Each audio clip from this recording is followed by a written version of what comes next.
அனைவருக்கும் வணக்கம். தமிழ் என்ற மூன்றெழுத்தை ஆண்டது மூக்க என்ற இரண்டெழுத்து. அந்த இரண்டெழுத்து உருவாக்கிய சாதனை எழுத்துதான் மாண்புமிகு மு.க. ஸ்டாலின் அவர்கள். தாய் தமிழ்நாட்டின் முதலமைச்சர், இந்தியாவிற்கே திசை காட்டும் வழிகாட்டி, திராவிட கொள்கைகளால் நாட்டை வளப்படுத்தும் திராவிட மாடல், திராவிட முன்னேற்ற கழக தலைவரும் மாண்புமிகு தமிழ்நாட்டு முதலமைச்சருமான திரு மு.க. ஸ்டாலின் அவர்கள் எழுதிய உங்களில் ஒருவன் முதல் பாகம் தன் வரலாற்று நூல் வெளியீட்டு விழா இனிதே துவங்குகிறது. இந்த இனிய விழாவிற்கு உங்கள் அனைவரையும் வருக வருக என வரவேற்கிறோம். We welcome this warm gathering who has dedicated themselves to be a part of historical event which celebrates the release of One Among Us, உங்களில் ஒருவன், the autobiography of an incomparable leader. தாயை வணங்குதலும் தமிழை வணங்குதலும் ஒன்று. இந்த நிகழ்வு தமிழ்தாய் வாழ்த்துடன் இனிதே துவங்குகிறது.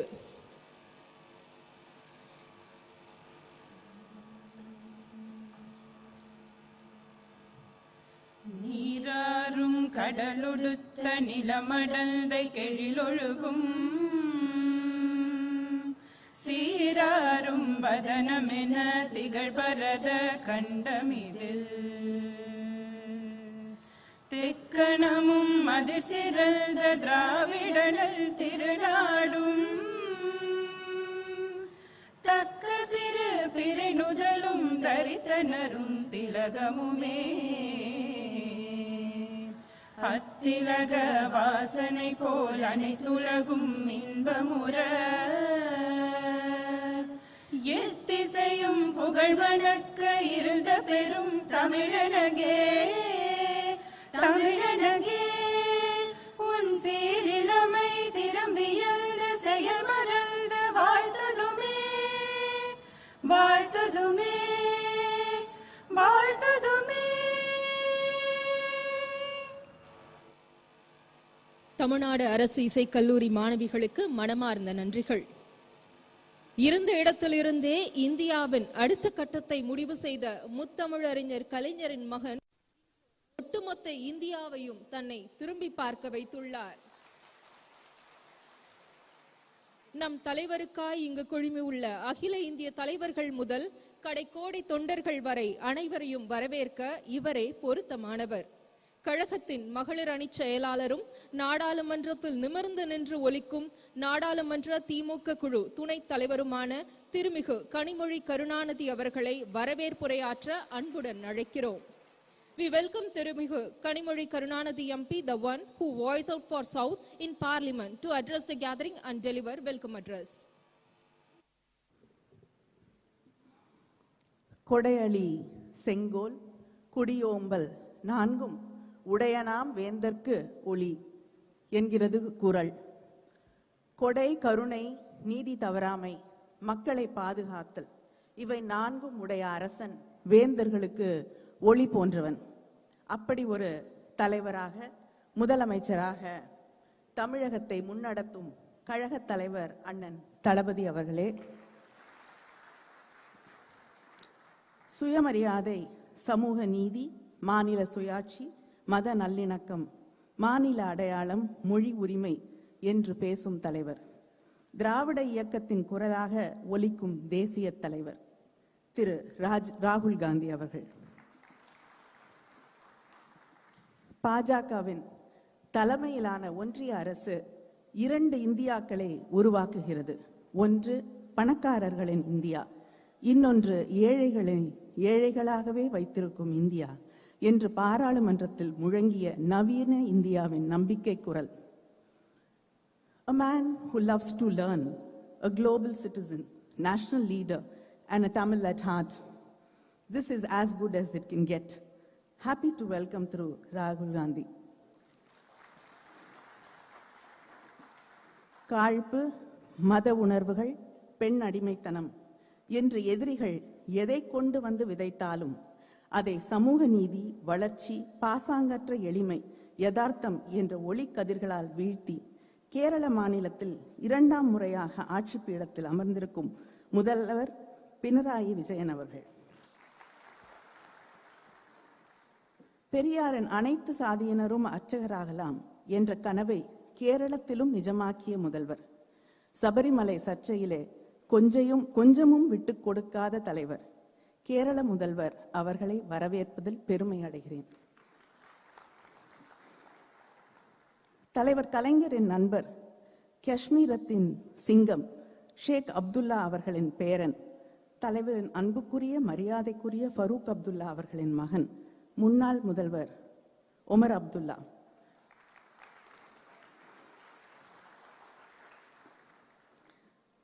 Soft spoken, but resilience and passion flow through his words. ஒன்றிய அரசு தந்தை மகன் இருவரையும் கைது செய்த போது அதை எதிர்த்து சற்றும் தாமதிக்காமல் குரல் கொடுத்து கண்டித்த முதல்வர் நம்முடைய முதல்வர் தளபதி அவர்கள். A leader who has constantly worked for the unity and rights of the Kashmiri people. He has a vision. It is never about electoral politics, but peace and development. I'm glad to welcome Thiru Umar Abdullah to the book launch. எப்போது சந்திக்க வாய்த்தாலும் என்னுடைய தலைவர் கலைஞர் எப்படி இருக்கிறார், அவர் உங்களுக்கு மட்டும் தலைவர் இல்லை, எங்களுக்கும் சேர்த்துத்தான் என்று அன்போடு சொல்லும் மரியாதைக்குரிய பெரியவர் லாலு பிரசாத் யாதவ் அவர்களின் மகன் தேஜஸ்வி யாதவ். அவர்கள் துணை முதல்வராக முத்திரை பதித்தவர். மதவாத சக்திகளை எதிர்க்கும் பிற்படுத்தப்பட்ட மக்களின் இளம் தலைவர். பிரபலமான கிரிக்கெட் வீரர். Cricket's loss is the nation's gain. Even before the Tamil Nadu Assembly election results were out, he confidently tweeted his congratulations to our leader. Happy to welcome Thiru Tejasvi Yadav, son of Bihar. தலைவர் கலைஞரின் பட்டறையிலே கூர்த்தியிட்டப்பட்ட ஆயுதம் இன்று தளபதியின் உற்ற துணையாக, என்ன தவம் செய்தனையோ உன்னோடு பணியாற்ற என்று அவரை அணைத்து பாராட்டி உரம் கொடுக்கும் கழகத்தின் பொதுச் செயலாளர். எங்களை எல்லாம் சிறுவயது முதல் விரல் பிடித்து வழிநடத்தும் விழா தலைவர். தலைவர் கலைஞரின் எத்தனையோ புத்தக நிகழ்ச்சிகளில் பங்கேற்று உரையாற்றியவர். இன்று அண்ணன் தளபதியின் புத்தக மேடையில் அவரை வாழ்த்துகிறார். நீர்வளத்துறை அமைச்சர் அவர்களை வரவேற்கிறேன். முதல்வர் அண்ணன் தளபதியின் அரசியல் பயணத்தில் அவரது இடுக்கண் களையும் கரம். இளமை கால நண்பர், அண்ணனின் அன்பையும் நம்பிக்கையையும் பெற்றவர். தலைவர் கலைஞரின் துரும்பளவும் அசைக்க முடியாத உடன்பிறப்பு, கழக பொருளாளர், பாராளுமன்றத்திலே எங்களை வழிநடத்தும் அண்ணன் TRB அவர்களையும் வரவேற்கிறேன். தமிழ் மக்களை தன் தமிழால், பாடல்களால், கவிதை வரிகளால், கதைகளால், இலக்கிய பணிகளால் கட்டுண்டு கிடக்கச் செய்திருக்கும் பத்மபூஷன் கவி பேரரசு வைரமுத்து அவர்கள். தலைவர் கலைஞரிடத்தில் கொண்டிருந்த அன்பும் நட்பும் அளப்பரியது. அதுபோல அண்ணன் தளபதியின் நன்மதிப்பிற்கும் பேரன்பிற்கும் சொந்தக்காரரான அவரையும் வரவேற்கிறேன். சுயமரியாதைக்காரர், பெரியாரியவாதி, தமிழ் திரையுலகில் பகுத்தறிவு கருத்துக்களை பேசும் சிந்தனையாளர், நம் கண்முன்னால் ஐயா தந்தை பெரியாரை கொண்டு வந்து நிறுத்தியவர் நடிகர் சத்யராஜ் அவர்களை வரவேற்பதில் பெருமகிழ்ச்சி.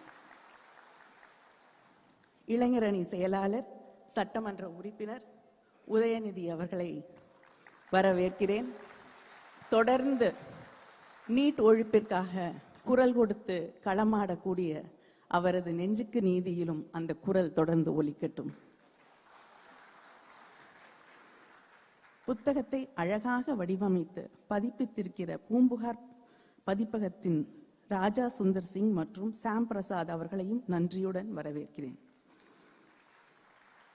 உள்ளாட்சியிலும் முதல்வர் தளபதியின் நல்லாட்சியை மலரச் செய்திருக்கும் கழகத்தின் செயல் வீரர்கள், அமைச்சர்கள், மாவட்ட கழக செயலாளர்கள், சார்பு அணிகளின் அமைப்பாளர்கள், நாடாளுமன்ற சட்டமன்ற உறுப்பினர்கள், நகர ஒன்றிய செயலாளர்கள், நிர்வாகிகள், சகோதர சகோதரிகள் அனைவரையும் பெருமையோடு இந்த நிகழ்ச்சிக்கு வரவேற்கிறேன். பதவியேற்று 9 மாதங்களில் நாடு புகழும், மக்கள் கொண்டாடும் முதலமைச்சராக, அதே நேரத்தில் உங்களில் நானும் ஒருவன் என்று மக்களின் உணர்வுகளை மதிக்கும் தலைவராக, அவர்கள் கேட்கும் முன்பே மக்களின் தேவையறிந்து செயலாற்றும் தளபதி அவர்கள் இன்று தன் சுயசரிதையின் முதல் பாகத்தை வெளியிடுகிறார். எப்படி தலைவர் கலைஞரின் நெஞ்சுக்கு நீதி ஒரு தலைமுறையின் அரசியல் பதிவாக இருந்ததோ அதுபோலவே இதுவும் தான் சுவாசித்த அரசியல் காற்றை இந்த புத்தகத்தின் வழியே உங்களில் ஒரு இளைஞராக நம்முடைய தளபதி அவர்கள் பகிர்ந்து கொள்கிறார்கள். அந்த புத்தகத்தின் மொழி நடையும் ஒரு இளைஞனின் துள்ளலோடு தன்னை சுற்றியுள்ள அரசியல் ஆசான்களை உள்வாங்கும் ஆச்சரியத்தோடு எழுதப்பட்டிருக்கிறது. தான் சந்தித்த மனிதர்கள், தலைவர்கள் தொடங்கி தலைவரின் செயலாளர் அண்ணன் சண்முகநாதன் செயல்மணி வரை அவர் யாரையும் மறக்கவில்லை. மிசா கைதியாக சிறை செல்லும் வரை நீளும் இந்த புத்தகம் ஒரு அரசியல் ஆவணம். அதே நேரத்தில் தன்னை செதுக்கிக் கொண்ட ஒரு சிற்பியின் கதை. அரசியல் மேடையாகட்டும், மனிதர்களாகட்டும், எல்லாவற்றிலிருந்தும் தான் கற்றுக்கொண்ட பாடங்களை அவர் நம்மோடு இந்த புத்தகத்தின் வழியாக பகிர்ந்து கொள்கிறார். வாழ்க்கையிலிருந்து கற்றுக்கொள்பவனே தலைவனாகிறான். ஒவ்வொரு பக்கத்திலும் தலைவர் கலைஞரை பற்றிய புதிய செய்திகள். நாமும் புத்தகத்தில் ஒருவராகி விடுகிறோம். ஆயிரம் ஆயிரம் கண்கள் இருக்கும் இந்த அரங்கில் இதையெல்லாம் பார்த்து பெரிதுவக்கும் 2 கண்களை தேடுகிறேன். உங்களை வாரி அணைத்து உச்சி முகர்ந்து வாழ்க உன் பணி ஸ்டாலின் என்று கரகரத்த குரலில் கொஞ்சம் அப்பாவை தேடுகிறேன். அவர் இல்லை, ஆனால் இங்கிருக்கும் அவரது உடன்பிறப்புகள் அனைவரது முகத்திலும்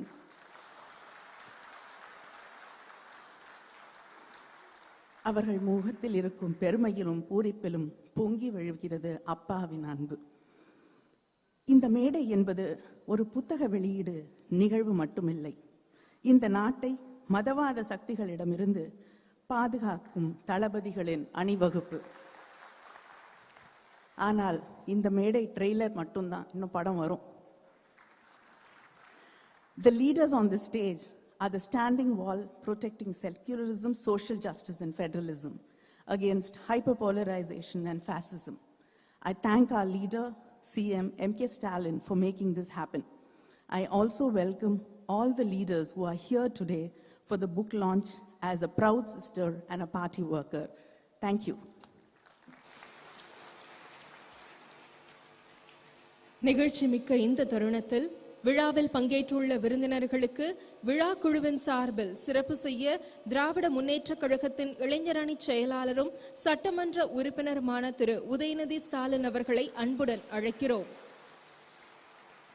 Thiru Udhayanidhi Stalin will felicitate the guests in the dais.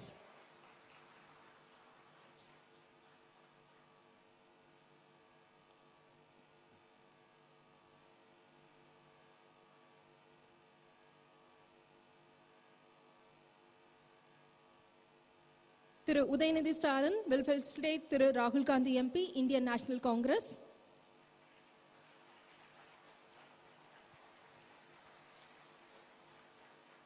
Thiru Udayanidhi Stalin will felicitate Honorable Chief Minister of Kerala, Thiru Pinarayi Vijayan.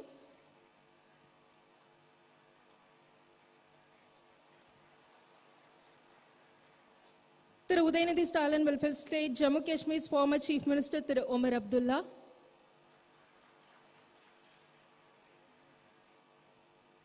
Thiru Udayanidhi Stalin honors opposition leader of Bihar Legislative Assembly, Thiru Tejashwi.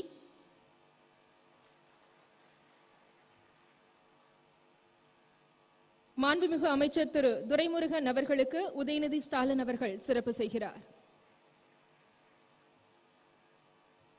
நாடாளுமன்ற திமுக குழு தலைவர் திரு TR Balu MP அவர்களுக்கு திரு உதயநிதி ஸ்டாலின் அவர்கள் சிறப்பு செய்கிறார். கவி பேரரசு திரு வைரமுத்து அவர்களுக்கு சிறப்பு செய்யப்படுகிறது.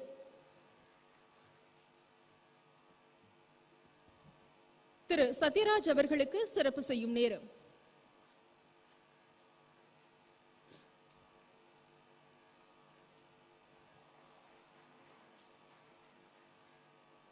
திருமிகு கனிமொழி கருணாநிதி அவர்களுக்கு சிறப்பு செய்யப்படுகிறது.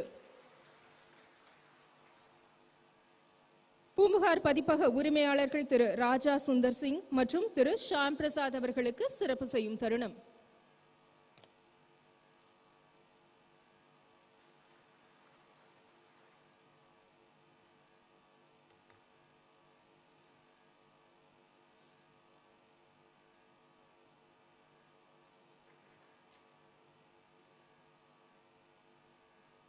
நன்றி.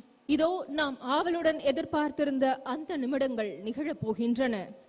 தமிழ்நாட்டின் புதிய விடியலை உருவாக்கிய திராவிட சூரியன் கழக தலைவர் நம் மாண்புமிகு தமிழ்நாடு முதலமைச்சரின் தன் வரலாற்று நூலினை வெளியிட இந்திய மக்களின் குரலை எதிரொலிக்கும் மரியாதைக்கு உரிய திரு ராகுல் காந்தி அவர்களை அன்புடன் அழைக்கிறோம். நூலை பெற்றுக்கொள்ள கழகத்தின் பொதுச் செயலாளரும் மாண்புமிகு நீர்வளத்துறை அமைச்சருமான திரு துரைமுருகன் அவர்களை அன்புடன் அழைக்கிறோம். We wholeheartedly welcome Thiru Rahul Gandhi, who always have a love to Tamil Nadu, to release the One Among Us, Ungalil Oruvan, the autobiography of our Honorable Tamil Nadu Chief Minister.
உங்களில் ஒருவன் முதல் பாகம் தன் வரலாற்று நூல் தற்போது வெளியிடப்பட்டுள்ளது. இந்த இனிய தருணத்தில் மானமிகு என்று தன்னை அழைப்பதில் எப்போதும் பெருமை கொள்ளும் பகுத்தறிவாளர், வார்த்தைகளுக்கு அரிதாரம் பூசாத திரையுலக கலைஞர் திரு சத்யராஜ் அவர்களை வாழ்த்துரை வழங்க அன்புடன் அழைக்கிறோம்.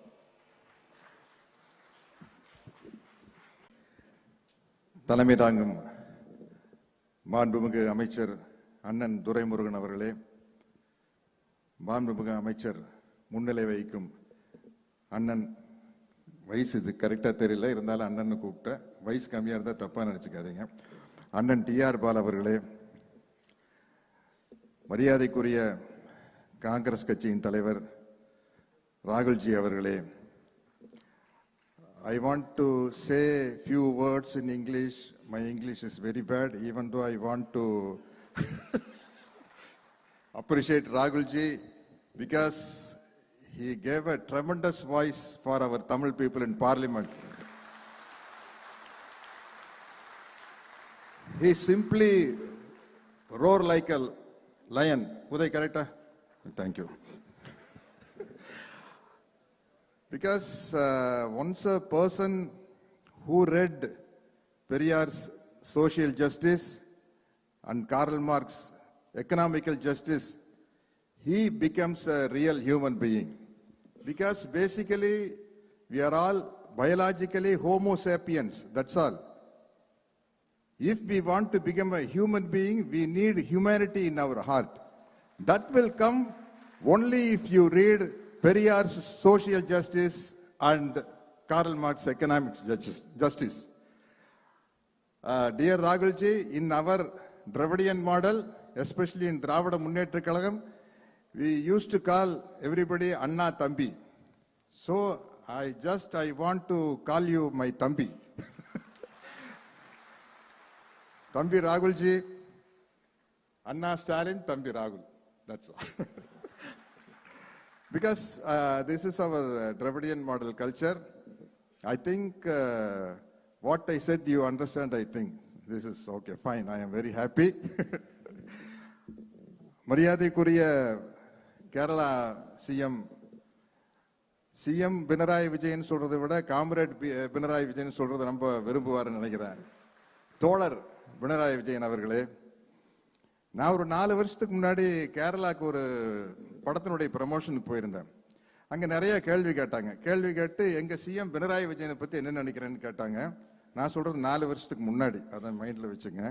இப்படி ஒரு சிஎம் எங்களுக்கு கிடைக்கலையேன்னு ரொம்ப ஆதங்கமா இருக்குது அப்படின்னு எல்லாரும் ரொம்ப அப்ரிஷியேட் பண்ணாங்க. பிடிக்காதவங்க எப்படி 4 பேர் இருப்பாங்கல்ல, அவங்க வந்து அப்படியா அப்படின்னா பினராயி விஜயனை நீங்க பேசாம தமிழ்நாட்டுக்கு கூப்பிட்டு போயிருங்களேன் அப்படின்னா, ஐயோ அவரை தமிழ்நாட்டுக்கு கூப்பிட்டு போயிட்டு இப்படி ஒரு சிஎம் உங்களுக்கு கிடைக்க மாட்டாரே, நீங்க என்ன பண்ணுவீங்க? இதை விட பெஸ்ட் சிஎம் கேரளா கிடைக்காத, நாங்க தமிழ்நாட்டுக்கு கூப்பிட்டு போயிட்டோம். இப்ப தேவையில்லை, நம்ம தளபதி இருக்காரு. போட்டி யாரு சிறந்த முதலமைச்சர் அப்படிங்கறதுல போட்டி போடுற அளவுக்கு இன்னைக்கு ஒரு சிஎம் நம்மளுக்கு அமைஞ்சிருக்காரு. அது ரொம்ப ரொம்ப மகிழ்ச்சியா இருக்கு. அதே மாதிரி தேஜஸ்வி யாதவ் அவர்கள், பீகார் 32 வயசு தான் ஆகுது.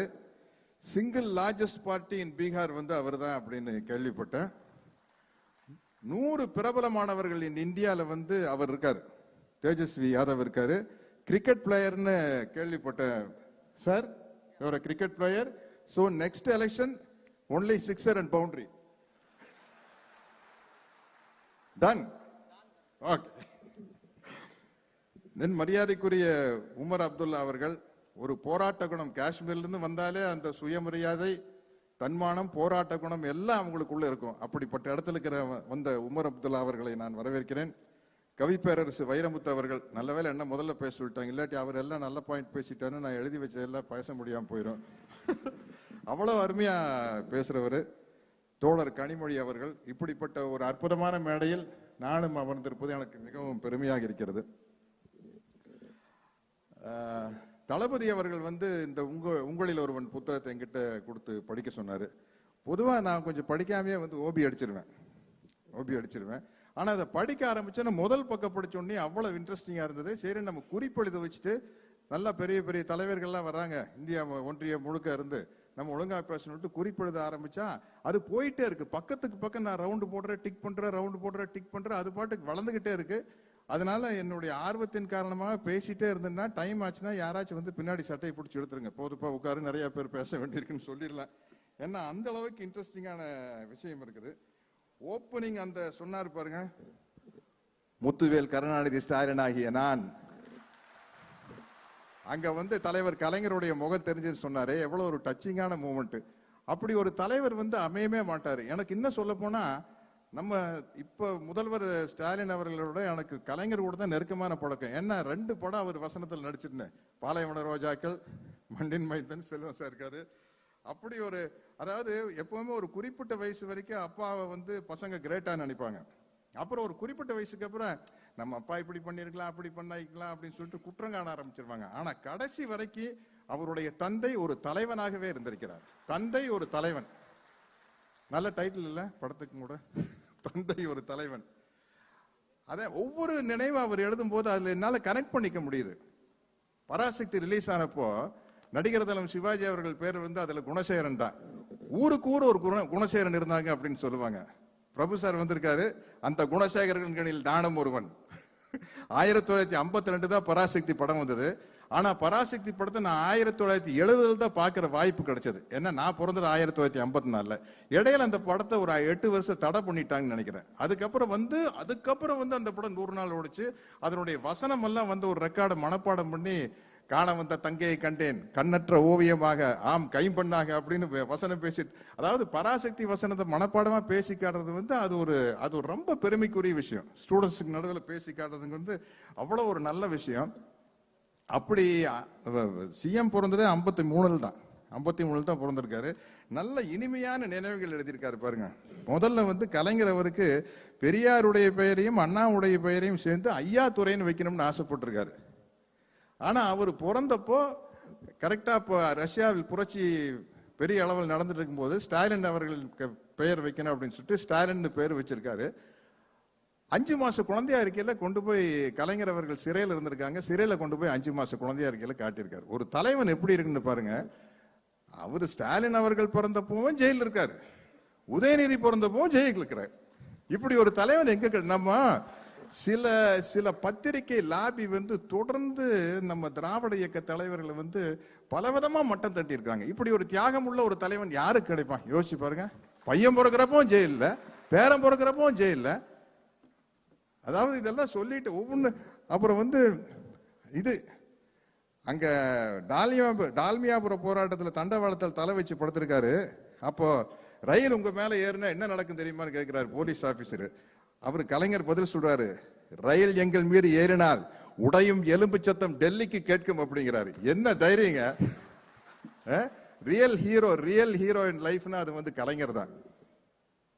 6 மாத கடுங்காவல் என்று கவலைப்படாமல் அங்க ஜெயில போய் பகுத்தறிவை பரப்பியிருக்காரு. உள்ள ஜெயில இருக்கும்போது 6 மாத கடுங்காவல்னு கவலைப்படாம பட்டிமன்றம், பேச்சு போட்டி, நாடகம், சிறையை சீர்திருத்தம் செய்வது கடமை தவறாத மாவீரர் அப்படி இருந்திருக்காரு. அதாவது சிறைச்சாலையும் ஒண்ணுதான், சட்டசபையும் ஒண்ணுதான். அவரை பொறுத்த வரைக்கும் எதுக்குமே ஒரு தயங்காத ஒரு மனுஷன் தான் வந்து தலைவர் கலைஞர் அவர்கள் தான். இந்த உங்களில் ஒருவன் படுக்கையில நான் வந்து இவர் என்ன சகோதரர் ஸ்டாலின் அவர்கள் அவர் வரலாறு எழுதுறாரா, தலைவர் கலைஞருடைய வரலாறு எழுதுறாரான்னு சந்தேகம் வர்ற அளவுக்கு கலைஞரை பத்தியே எழுதிக்கிட்டு வர்றாரு. பின்னாடி வந்துதான் அவரது உள்ள வருது. ஏன்னா அப்படிப்பட்ட ஒரு தியாக தலைவனுக்கு மகனா பிறந்து, அது எனக்கு இன்னொன்னு ரொம்ப பிடிச்ச விஷயம். அஞ்சுகம் அம்மையார் வந்து அவர் வந்து ஸ்டாலின் வராராமா, தாலின் தான் கூப்பிடுவாரு. பொதுவா வந்து நம்ம ஊர் பெரியவங்களுக்கு வந்து இந்த இஸ்ஸு வராது, ஜா ஷா ஹா இஸ்ஸு அதெல்லாம் வராது. அதனால ஸ்டாலின் கூப்பிட மாட்டாங்க. அது வந்து படிக்கிறதுக்கே ரொம்ப விறுவிறுப்பா இருக்குது. ஒரு ட்ரையா இல்லாம ரொம்ப கலகலப்பா படிக்க சிரிக்க முடியுது, உணர்ச்சி வசப்பட முடியுது, ரசிக்க முடியுது. அப்புறம் நான் வந்து திருக்குவளை வீட்டை பத்தி எழுதியிருக்காங்க, ரத்தத்தாலும் உணர்வாலும் கட்டப்பட்டது அப்படின்னு. நிச்சயமா நான் அந்த பக்கம் போகும்போது அந்த திருக்குவளை அந்த வீட்டை போய் நான் பார்க்கணும்னு ஆசைப்படுறேன். ஏன்னா அவ்வளவு உணர்ச்சி பொங்க அந்த வீட்டை பத்தி எழுதியிருக்காங்க. அப்பவுமே நம்ம நேட்டிவ் பிளேஸ்ல இருக்கிற ஒரு வீட்டு மேல நம்மளுக்கு அப்படி ஒரு பாசம் இருக்கும். அதே மாதிரி தாத்தா முத்துவேல் அவர்களை பத்தி எழுதியிருக்காங்க. புலவர், பாடுவார், வைத்தியம் தெரியும், விவசாய வேலை தெரியும், சமஸ்கிருதம் நல்லா தெரியும்னு எழுதியிருக்காங்க. பேசாம ஒரு மெடிக்கல் காலேஜில் சேர்ந்து டாக்டர் ஆயிருக்கலாம். ஏன்னா அப்பெல்லாம் மெடிக்கல் காலேஜில் சேர்றதுக்கு வந்து சமஸ்கிருதம் தெரிஞ்சாதான் சேர முறைன்னு ஒரு ஐட்டம் வச்சிருக்காங்க. ஏன்? அதுக்கு தான். மெடிக்கல் காலேஜுக்கு சமஸ்கிருதத்துக்கு என்ன சம்பந்தம்? ஆனா சமஸ்கிருதம் தெரிஞ்சாதான் மெடிக்கல் காலேஜில் சேர முடியுமாமா. ஏன் அப்படின்னா நம்ம எல்லாம் யாரும் சேரக்கூடாது. சிம்பிளா தான். எவ்வளவு நேக்கா அடிக்கிறாங்க பாருங்க. அதை அடிச்சு உடைச்சது வந்து நீதி கட்சி, ஜஸ்டிஸ் பார்ட்டி ஆட்சிக்கு வந்ததுக்கு அப்புறம் தான் சமஸ்கிருதம் மெடிக்கல் காலேஜ் மருத்துவ படிப்புக்கு சமஸ்கிருதம் தேவையில்லைங்கிற சொல்லி அதை தூக்குனது வந்து அதுதான். இப்படிப்பட்ட வரலாறுகள் வந்து இருந்த ஒரு மாபெரும் இயக்கம் இது. அதே மாதிரி கோபாலபுரம் வீட்டை பத்தி எழுதியிருக்காங்க. நிரந்தர அரசபை, திராவிட இயக்கத்தின் திருச்சபை, திரையுலக கலைஞர்களுக்கு கலைச்சபை. அந்த கலைச்சபையிலே நானும் ஒரு அங்கத்தினர். என்ன பாலைவன ரோஜாக்கள் வந்து செல்வம் சார் இருக்காரு. ஆல்மோஸ்ட் நம்ம கோபாலபுரத்துல தான் சுத்தி அவரு ஐயா மாறன் அவர்களுடைய வீடு தான் என் வீடு. என் வீடு எல்லாம் கலைஞர் வீட்டு கார் ஷெட்ல இருந்து எல்லாம் யூஸ் பண்ணிக்கிட்டோம். எல்லாம் மொத்த லொகேஷன் வந்து கோபாலபுரத்திலேயே சுத்தி எடுத்து அது ஒரு பசுமையான நினைவு. அப்படிப்பட்ட ஒரு படத்தில் நடிக்கிற வாய்ப்பு கிடைச்சது. அதே மாதிரி கலைஞர் திருமணத்தை பத்தி எழுதியிருக்காங்க. தயாளம்மாவுக்கு அவருக்கு திருமணம் நடந்துட்டு இருக்குது. அந்த வழியா இந்திய எதிர்ப்பு ஊர்வலம் போயிருக்கு. ஒரு தலைமை இப்படி எல்லாமே அங்க இருக்க முடியும்? கல்யாணத்துல இருந்து அப்படியே கிளம்பி இந்திய எதிர்ப்பு ஊர்வலத்தில் கலந்துக்கிட்டு போயிட்டாரு. இதெல்லாம் நீங்க புத்தகம் படிக்கல தெரியும். அங்க போனா இங்க வந்து திருமண வீட்டுல வந்து மங்கள இசை வாசிச்சுட்டு இருக்கிறாங்க. அங்க போய் தலைவர் கலைஞர் வந்து பெரியார் வாழ்க, தமிழ் வாழ்க, இந்தி வீழ்கன்னு அங்க போய் சவுண்ட் விட்டு இருந்திருக்காரு. அதுக்கப்புறம் வந்து ஜாயின் பண்ணிக்கிறாரு. ரஷ்யாவில் ஸ்டாலின் ஆட்சி காலத்துல வந்து ரஷ்யாவில் இருக்கிற ஸ்டாலினுக்கு நம்ம ஸ்டாலினுக்கு ஒரு கொத்துமை பாருங்க. ரஷ்யாவில் ஸ்டாலின் ஆட்சி காலத்தில் ஆட்சியிலிருந்து மதம் விலக்கப்பட்டது.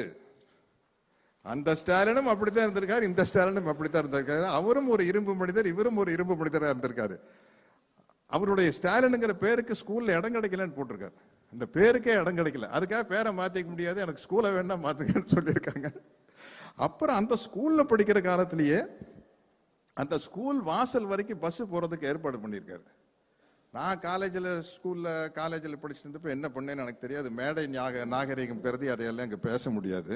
இதே சும்மா ஜாலியாக சுற்றிட்டு இருந்திருக்கிறேன். ஆனால் வந்து அவர் வந்து அண்ணாவினுடைய முக்கியமான விஷயமே மக்களிடம் செல், மக்களோடு வாழ். அதுதான். அதை வந்து தவறாம கடைப்பிடிச்சிருக்காரு ஸ்டாலின் அவர்கள். அப்புறம் ஒவ்வொரு விஷயம் அவர் முரசே முழங்குன்னு ஒரு நாடகம் போட்டிருக்காரு. அதை புரட்சி தலைவர் எம்ஜிஆர் அவர்கள் வந்து மேடையில் தரையில் உட்கார்ந்து பார்த்துருக்காரு. இவர் வந்து சேர்ல உட்காருங்கன்னு இல்ல பின்னாடி இருக்கிறவங்களுக்கு எல்லாம் மறைக்கும், நான் தரையிலே உட்காந்துக்கிறேன்னு சொல்லி முரசே முழங்குற நாடகத்தை பார்த்திருக்காரு.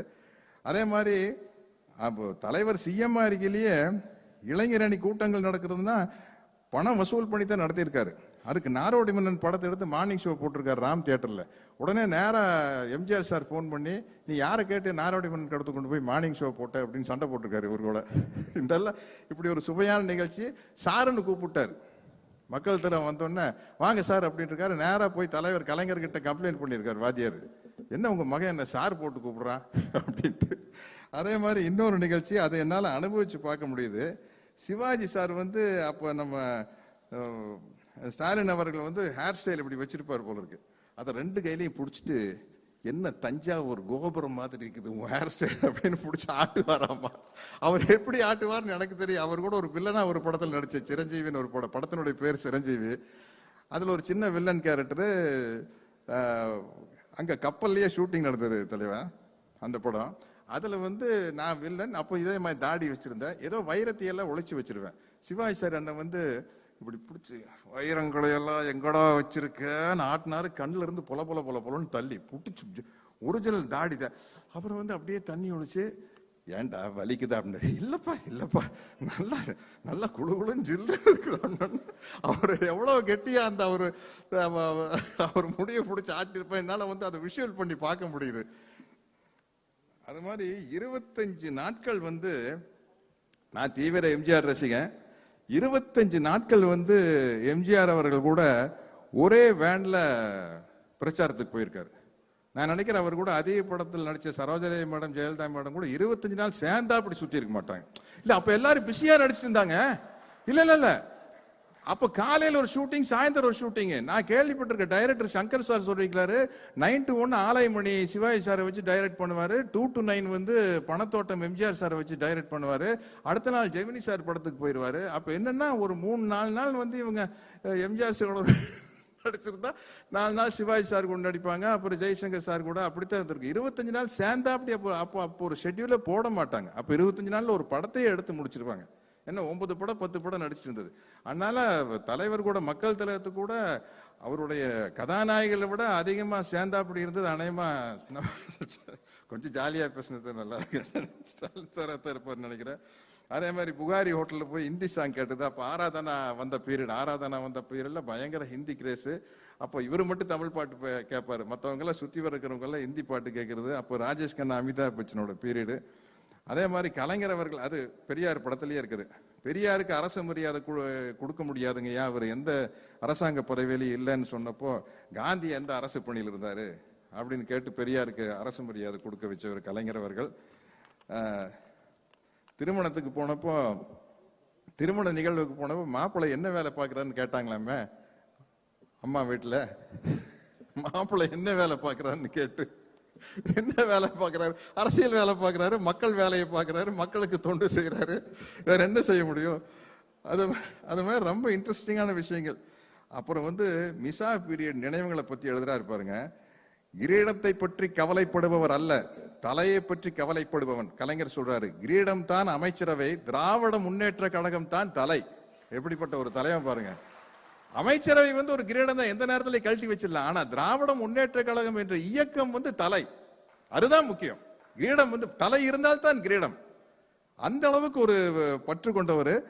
அப்புறம் மிசால வந்து யாரை கைது பண்ணுவாங்களோ அப்படின்னு ஒரு டென்ஷனான சூழ்நிலை இருந்துட்டு இருக்குது.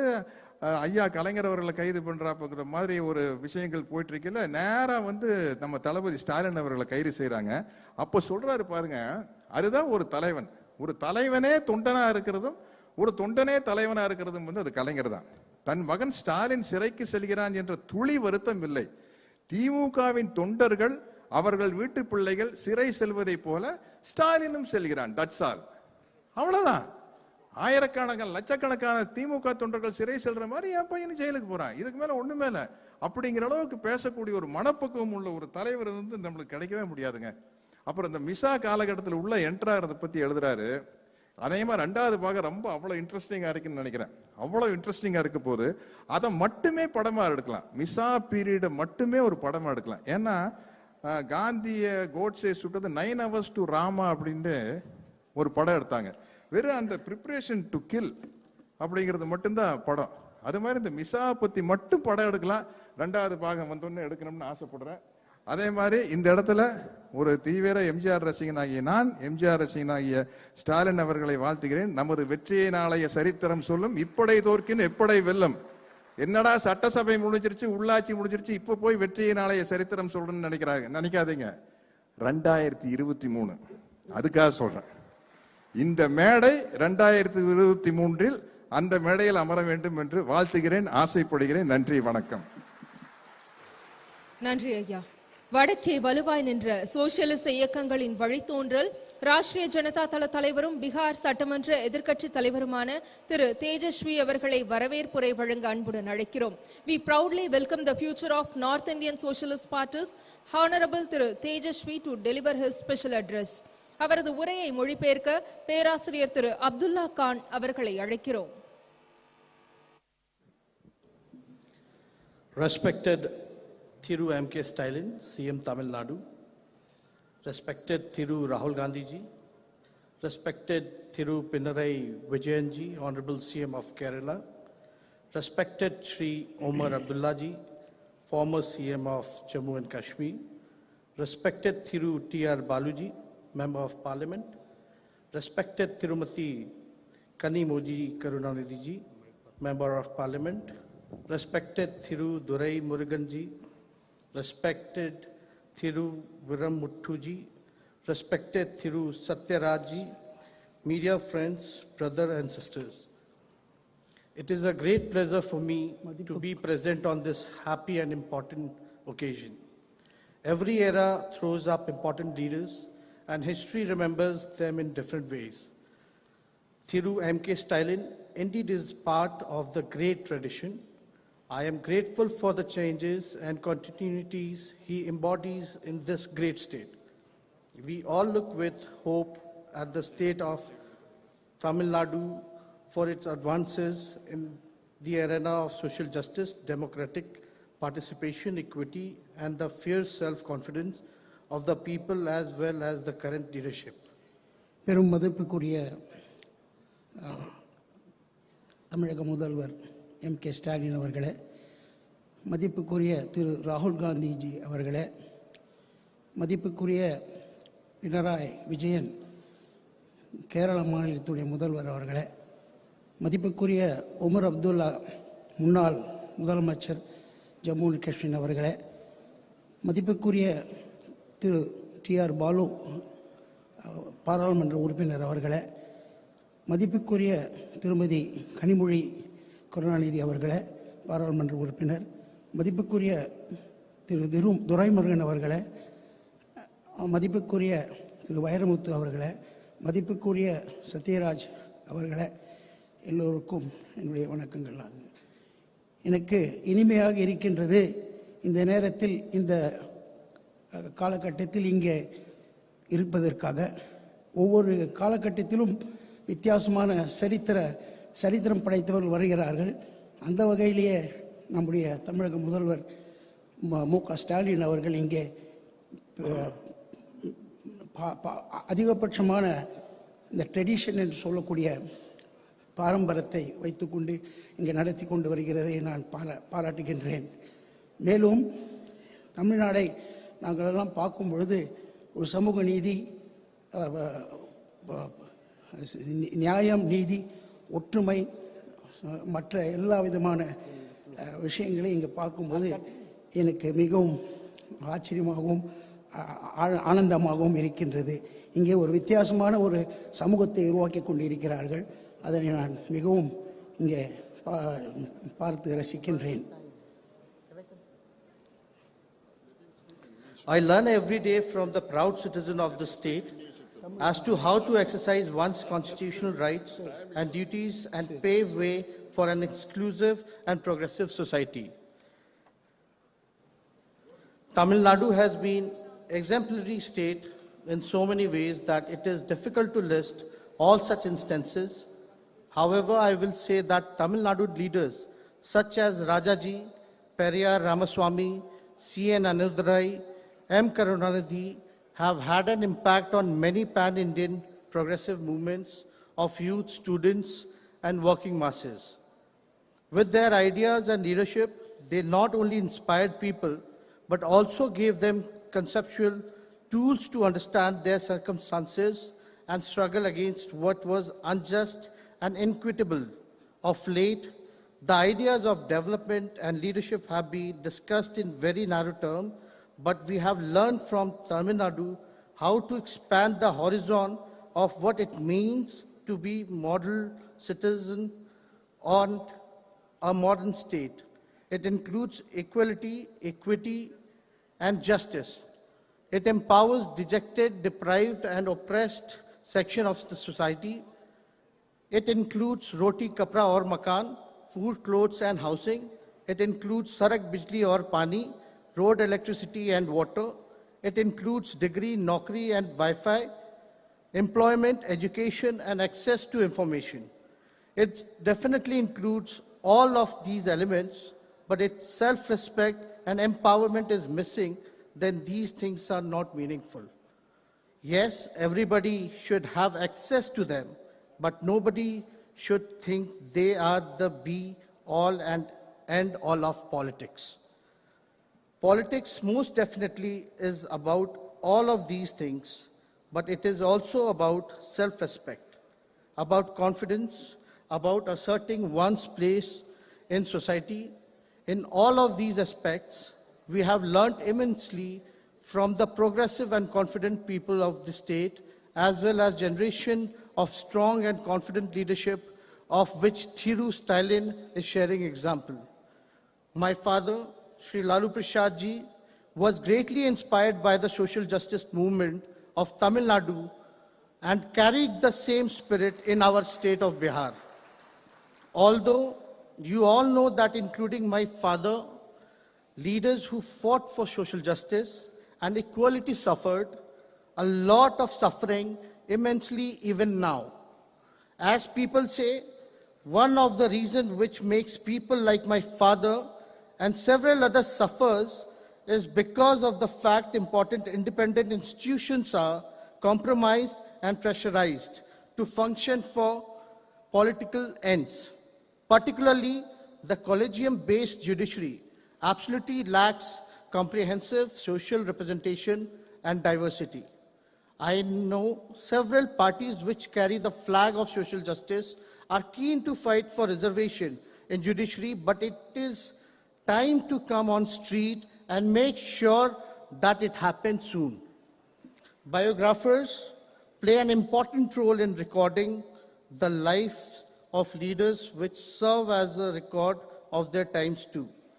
Autobiographies are even more crucial when we learn and close hands the ingredients that go into the making of great leaders and how they shaped their times. Honorable CM M.K. Stalin has continued this reflective tradition of Indian leaders and has taken out time to record his impressions.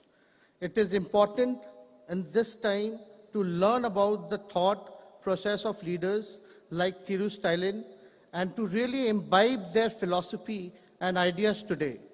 More so than ever, it seems to be the time of image building where leaders are mostly focused on media events and brand building.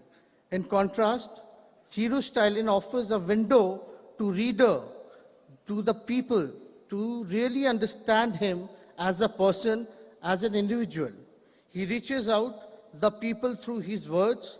He is speaking freely and honestly to his contemporaries and young people to make them understand his motivations and his ways of doing work. It is a unique way of communicating with the people, of making them a part of one's own story. It is not personal endeavor. The book says a lot about society and the times we are living through. It is in this way, it is also a collective endeavor. People must read it to know about the person behind the words, as well as to see it has a historical record, as a critical reflection on the times that we are living through. Anyone who is in politics and public life today has hard task before them. The task is to make people understand that they are not merely just subjects, but citizens who needs to think and act if they don't like anything. If they want to change something in society, they need to question and work towards changing their circumstances. It will require not only cleverness, but a deeper understanding of the society and how it's structured. It is through understanding the questioning that change can come.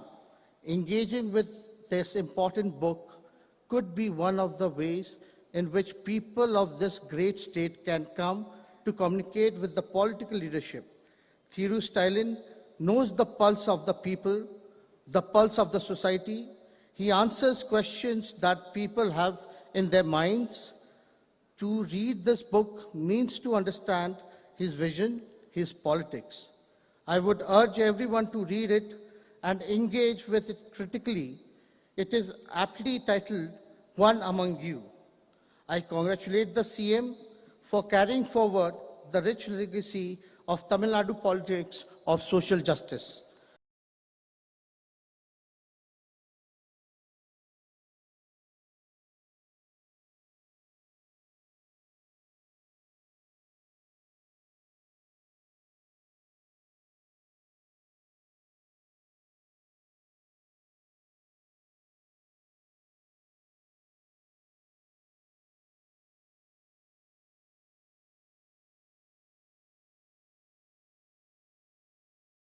And its commitment of social justice and equality makes everybody proud.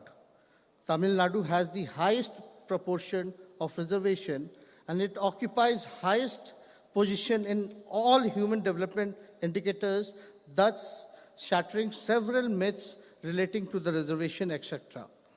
We must seize this movement to declare unitedly that we shall struggle to ensure caste-based census immediately and revisit the ceiling of reservation myth, accordingly on the lines of Tamil Nadu. Finally, I take this opportunity to appeal you all that as a nation and as people of this great land, we are witnessing gruesome attacks on the constitutional values of freedom, equality, and justice, more so on social justice. We must understand that while recording these attacks, history shall name the perpetrators, but it shall also not spare us if we do not fight, resist collectively. Let us go back from here with this solemn resolve and pledge. Thank you very much. Jai Hind. We wholeheartedly thanking you for your special address, sir. இலக்கிய உலகத்தில் அரை நூற்றாண்டாக சிகரத்தில் வீற்றிருக்கும் திரு கவி பேரரசு அவர்களை வாழ்த்துரை வழங்க அன்புடன் அழைக்கிறோம்.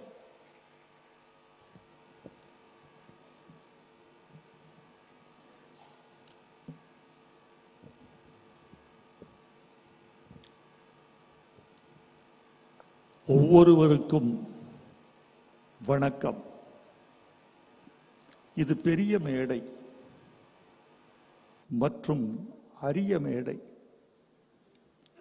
ஒரு மேடை பெருமை உருவது அலங்காரத்தால் அல்ல, மீள அகலங்களால் அல்ல.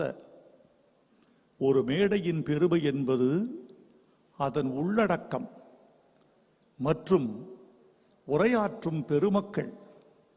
இந்த மேடையை பார்க்கிறேன், வியந்து நிற்கிறேன். இது கிடைத்தற்கரிய மேடை.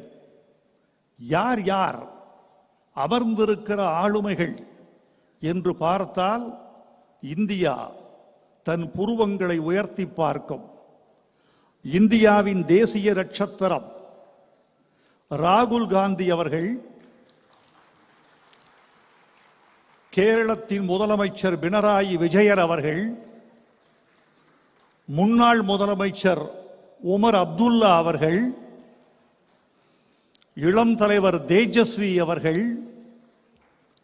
அமைச்சர் துரைமுருகன் அவர்கள், நாடாளுமன்ற உறுப்பினர்கள் அண்ணன் டி.ஆர். பாலு அவர்கள், கனிமொழி கருணாநிதி அவர்கள், என் இனிய சகோதரர் சத்யராஜ் அவர்கள், இத்தனை பெருமக்களால் இந்த மேடை உயர்ந்து நிற்கிறது.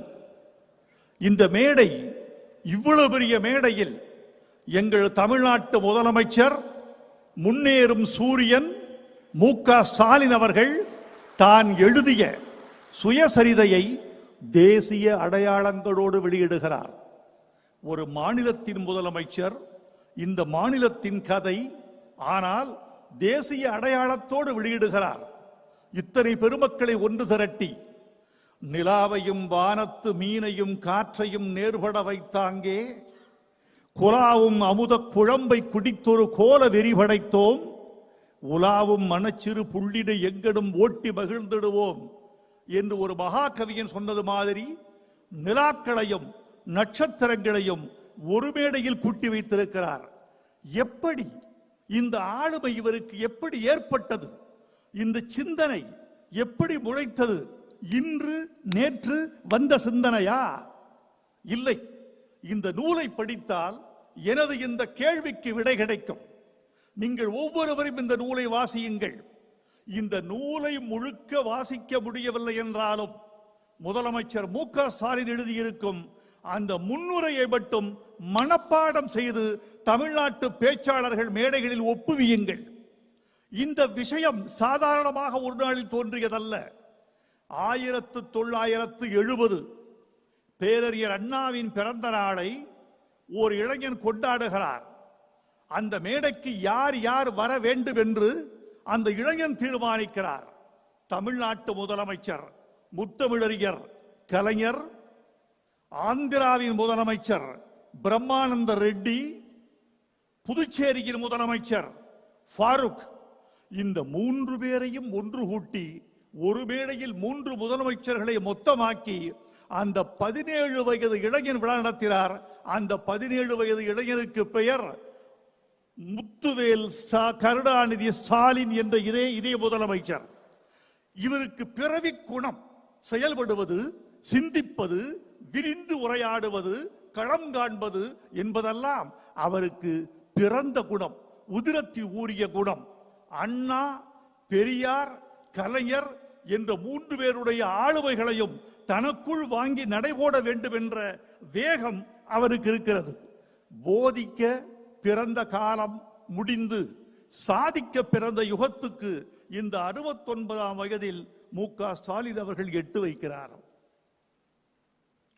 கடந்த 9 மாதங்களில் தமிழ்நாட்டை இந்த இந்தியாவே அண்ணாந்து பார்த்து கொண்டிருக்கிறது. எப்படி சாதனைகள் ஒன்றா இரண்டா? அந்த சாதனைகளை சொல்வதற்கு நான் கலைஞரின் ஓமையைத்தான் கடன் வாங்க வேண்டியிருக்கும். முதலமைச்சர் மு.க. ஸ்டாலினின் சாதனைகளை சொல்ல வேண்டும் என்றால் 1000 நாவு படைத்த ஆதிசேஷன் கூட கம்பனிடம் ஒரு நாவை கடன் வாங்க வேண்டியிருக்கும். ஒரு நாள் பார்த்தால் பெண்களுக்கு இலவச பயணம், மறுநாள் பார்த்தால் பெட்ரோல் விலை குறைப்பு, ஒரு நாள் பார்த்தால் 7.5 இடஒதுக்கீடு, மறுநாள் பார்த்தால் இலவச கட்டணம், ஒரு நாள் இந்தியாவிலேயே உயர்ந்த பொருளாதார ஆலோசனை குழு, மறுநாள் ஆலயத்திலே தமிழ், அர்ச்சகர்கள் நியமனம். இப்படி தினந்தோறும் ஒரு புதிய சாதனை. நேற்று ஓடிய தண்ணீர் இன்று ஓடிக்கொண்டிருந்தால் அதன் பெயர் நதி அல்ல. இன்று ஓடுகிற தண்ணீர் புதிதாக இருந்தால்தான் அதற்கு பெயர் நதி. இன்றைக்கு ஒரு சாதனை புதிதாக இருந்தால்தான் அதன் பெயர் அரசு. அந்த அரசு என்ற திட்டத்தை முதல்வர் மு க ஸ்டாலின் அவர்கள் நெஞ்சில் ஏற்றி செயல்படுத்திக் கொண்டிருக்கிறார். இது எப்படி வந்தது? இந்த குணம், இந்த சாதிக்கிற பெருங்குணம் எப்படி வந்தது? எவன் ஒருவனுக்கு கொள்கை பிடிவாதம் இருக்கிறதோ அவனுக்குத்தான் சாதிக்க தெரியும். கொள்கை பிடிவாதம் என்பது ஒரு தமிழச்சியின் கற்பை போன்றது. ஒரு தமிழச்சி தன் கற்பில் எவ்வளவு பிடிவாதமாக இருப்பாளோ ஒரு தலைவன் தன் கொள்கையில் அப்படி பிடிவாதமாக இருப்பான். அந்த கொள்கை பிடிவாதம் எப்படி வந்தது என்பதை இந்த நூலில் ஒரு சாட்சி கண்டுபிடித்தேன். முதலமைச்சர் அண்ணா 16 வயது இளைஞன். அண்ணா, உங்களுக்கு பாராட்டு விழா எடுக்க வேண்டும் என்று கேட்கிறார். உடல்நலமில்லை தம்பி, போயிட்டு வாங்குறாரு.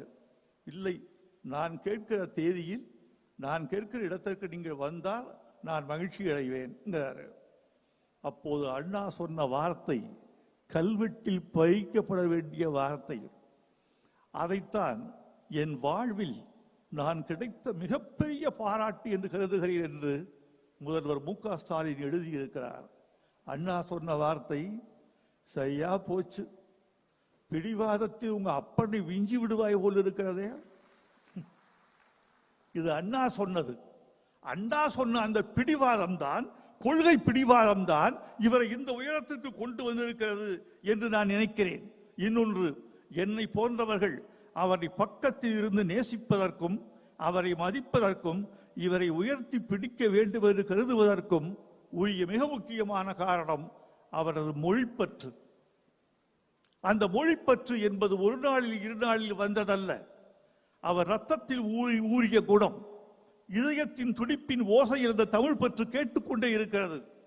திராவிட இயக்கத்தினுடைய கொள்கைகள் ஒவ்வொரு தலைமுறைக்கும் கடத்தப்பட்டு கொண்டே வருவதற்கு காரணம் கொள்கைதான், கொள்கை பிடிப்பு தான், மொழிப்பற்று தான், சுயமரியாதை தான், பகுத்தறிவு தான்.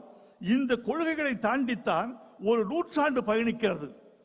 அவருடைய மொழிப்பற்று சாதாரணம் அல்ல.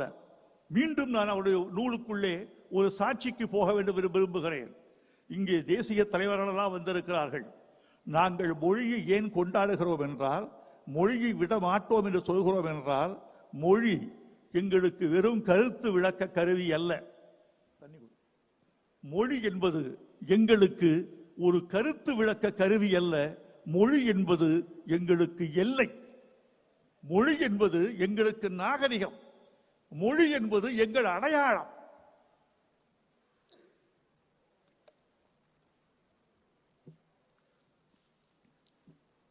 இதற்கு மொழியை நாங்கள் பிடித்துக் கொண்டதற்கு காரணம், நான் சொன்னால் ஒரு தமிழ் கவிஞன் சொல்கிறார் என்று இருக்கும். நான் அறிஞர் பெருந்தகை அம்பேத்கர் அவர்களை தொலைக்கணைக்கிறேன். இந்தியா முழுக்க பேசப்பட்ட மொழி தமிழ் மொழி என்பதற்கு அம்பேத்கர் சாட்சி சொல்கிறார். Tamil or Dravida was not the language of South India, but before Aryans came, it was spoken all over India from Kashmir to Cape Comorin.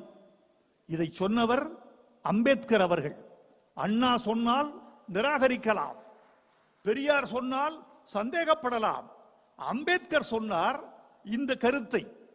India முழுக்க பேசப்பட்டிருக்க வேண்டிய மொழி இன்றைக்கு 32,87,263 சதுர கிலோமீட்டருக்கு பேசப்பட்டிருக்க வேண்டிய தமிழ் மொழி, இந்தியா முழுக்க பேசப்பட்டிருக்க வேண்டிய தமிழ் மொழி வெறும் 1,60,030 சதுர கிலோமீட்டர் கொண்ட தமிழ்நாட்டு எல்லைக்குள் சுருக்கப்பட்டிருக்கிறது. சுருக்கப்பட்டதற்கு காரணமே மொழியை பிற சக்திகள் அடித்து துரத்தி துரத்தி துரத்தி இந்தியாவிலிருந்து தெற்கு முறைக்கு திருப்பி விட்டன. இருக்கும் நிலத்தையும் நாங்கள் இழந்து விட மாட்டோம். அதற்குத்தான் எங்களுக்கு மொழிப்பற்று. இருக்கும் கலாச்சாரத்தை இழந்து விட மாட்டோம். அதுதான் மொழிப்பற்று. கோவை மாணவர் மாநாட்டில் 70 இதே இளைஞர் அன்று பேசுகிறார், என் தாய்மொழிக்காக நான் உயிரை கொடுக்கவும் தயார். மேடையில் கலைஞர் இருக்கிறார். என் தந்தைக்கு சில பிள்ளைகள் இருக்கிறார்கள், நான் ஒருவன் போனால் அவர் ஒன்றும் கவலைப்பட மாட்டார். இப்படி பேசி வந்த குடும்பம் தான் இன்று தமிழ்நாட்டை ஆளுகிறது. ஏதோ மேலோட்டமாக வந்தவர்கள் அல்ல, கொள்கையை உதிரத்தில் ஊற்றிக்கொண்டவர்கள் அவர்கள். அதனால்தான் இவ்வளவு பெரிய இயக்கத்தை அவர்கள் கட்டிக்காக்க முடிகிறது. நித்தம் ஒரு சாதனையை அவர்களால் புண்டிக்கொள்ள முடிகிறது. மிக முக்கியமான செய்தி தோழர்களே, இந்த திராவிட மாடல் என்பது ஒரு நூற்றாண்டு இயக்கம் கட்டி காத்த கொள்கையின் பிழிந்த வடிவம். திராவிட மாடல் என்பது என்ன என்று பல பேர் கேட்கிறார்கள். முதலமைச்சரே பதில் சொல்லி இருக்கிறார். எங்கள் சமூக நீதி, சுயமரியாதை, பொருளாதாரம், சமூகம், இந்த நான்கினுடைய உரிமைகள் சமமாக சமத்துவமாக இந்த மக்களுக்கு வழங்கப்பட வேண்டும் என்பதுதான் திராவிட மாடல். இந்திய தலைவர்களை பார்த்து கேட்கிறேன், இந்த திராவிட மாடல் தான் உங்களை ஒன்றுபடுத்தக்கூடிய சக்தியாக கூட நாளை திகழலாம். தென்னகத்திலே தோற்றுவித்த இந்த செய்தி ஏன் வடநாட்டையும் ஆளக்கூடாது? இது பொது. உங்களுக்கு பிடிக்கவில்லை என்றால் திராவிட என்ற வார்த்தையை சற்றே தள்ளி வைத்துக் கொள்ளி கூட நீங்கள் எங்கள் தமிழ்நாட்டு மாடல் என்று கூட எண்ணிக்கொள்ளலாம், சமூக மாடல் என்று கூட எண்ணிக்கொள்ளலாம். இந்தியா முழுக்க சமத்துவம் பரவுவதற்கு இந்த திராவிட மாடலை கட்டி அமைத்து கொடுத்த இளையர் நம்முடைய முதல்வர் மு.க. ஸ்டாலின் அவர்கள். இந்த நூலில் நான் பார்ப்பது என்ன தெரியுமா? நான் பெரியாரை, அண்ணாவை, கலைஞரை எண்ணி பார்க்கிற போது பெரியாரின் நீட்சி அண்ணா என்றும், அண்ணாவின் நீட்சி கலைஞர் என்றும் நான் கருதி கொள்கிறேன். மு.க. ஸ்டாலின் அவர்களை நான் எப்படி கருத வேண்டும் என்று கருதுகிறேன் என்றால், இந்த மூன்று பேரின் நீட்சி என்று சொல்வதை விட இந்த மூன்று பேரின் திரட்சியாக ஆசைப்படுகிறவர் என்று நீங்கள் புரிந்து கொள்ள வேண்டும். அதை நோக்கித்தான் பயணப்படுகிறார். இந்த நூலில் நான் நெஞ்சில் எழுதி அப்பிக்கொண்ட ஒரு சம்பவம் ஒன்று உண்டு. 5வது திமுக மாநாடு காஞ்சிபுரத்தில் நடக்கிறது. லட்சிய சுடரை ஏந்தி ஒரு இளைஞர் கூட்டம் சென்னையிலிருந்து தொடங்கி, அண்ணா சாலையில் தொடங்கி காஞ்சிபுரம் மாநாட்டுக்கு அந்த லட்சிய சுடரை ஏந்தி கொள்கிறது. காஞ்சிபுரத்தின் எல்லையிலிருந்து ஒரு இளைஞன் அந்த சுடரை தன் கையில் உயர்த்தி கொண்டு காஞ்சிபுரத்தின் நெடுஞ்சாலைகளில் வழியே ஓடுகிறார். ஓடி ஓடி அதை கலைஞரிடம், நாவலரிடம், பேராசிரியரிடம் அந்த இளைஞன் ஒப்படைக்கிறார். அப்படி தியாக சுடரை, திராவிட சுடரை ஒப்படைத்த இளைஞன் தான் இந்த தமிழ்நாட்டை ஆண்டு கொண்டிருக்கிற மு.க. ஸ்டாலின் அவர்கள் என்பதை நீங்கள் யாரும் மறந்துவிடக் கூடாது. நான் இப்போது திருப்பி பார்க்கிறேன். அந்த மூன்று பேரிடமும் நீங்கள் கொடுத்த திராவிட சுடரை இன்று மூன்று பேரும் சேர்ந்து உங்கள் வசம் கொடுத்திருக்கிறார்கள். ஏந்தி கொண்டு ஓடுங்கள். நீங்கள் செல்லுகிற திசையெல்லாம் இருள் கிழியட்டும். நீங்கள் செல்லுகிற திசையிலெல்லாம் ஒளி பரவட்டும். நீங்கள் செல்லுகிற திசையிலெல்லாம் அக்னி தெரிக்கட்டும். ஓடிக்கொண்டே இருங்கள். இது கலைஞருக்கு ஒரு நெஞ்சுக்கு நீதி, கலைஞரின் நீட்சியாக விளங்குகிற மு.க. ஸ்டாலின் அவர்களுக்கு உங்களில் ஒருவன் ஒரு நெஞ்சுக்கு நீதி. வாழ்க நீங்கள், வளர்க உங்கள் தொண்டு, உங்கள் எழுத்து தொடர வேண்டும். 6 பாகம் எழுதினார் கலைஞர் அவர்கள். அதை தாண்டி நீங்கள் 7 பாகம் எழுத வேண்டும். உங்களுக்கு இயற்கை நீண்ட ஆயுளையும் நிறைந்த சக்தியையும் கொடுக்கட்டும் என்று வாழ்த்தி விடைபெறுகிறேன். நன்றி, வணக்கம். இனிய வாழ்த்துரைக்கு நன்றி ஐயா. முத்தமிழறிஞருக்கும் இவரது குடும்பத்தினருக்குமான தொடர்பு 3 தலைமுறைகளை கடந்து நிற்கிறது. தேசத்தின் உச்சத்திலிருந்து சீரும் சிங்கங்களாய் வலம் வரும் அப்துல்லா குடும்பத்தின் வாரிசு திரு உமர் அப்துல்லா அவர்களை வாழ்த்துரை வழங்க அன்புடன் அழைக்கிறோம்.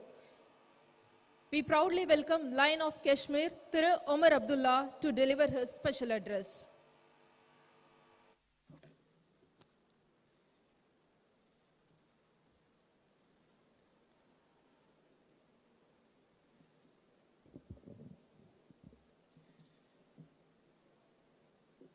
जनाब M.K. Stalin जी, जनाब विजयन जी, जनाब राहुल गांधी जी, जनाब तेजस्वी यादव जी, जनाब T.R. बालू जी, जनाब दुराई मुरुगन जी, मोहतरमा कानिमोजी Karunanidhi Saiba, dignitaries on the dais, assembled ladies and gentlemen, Vanakkam and Adab.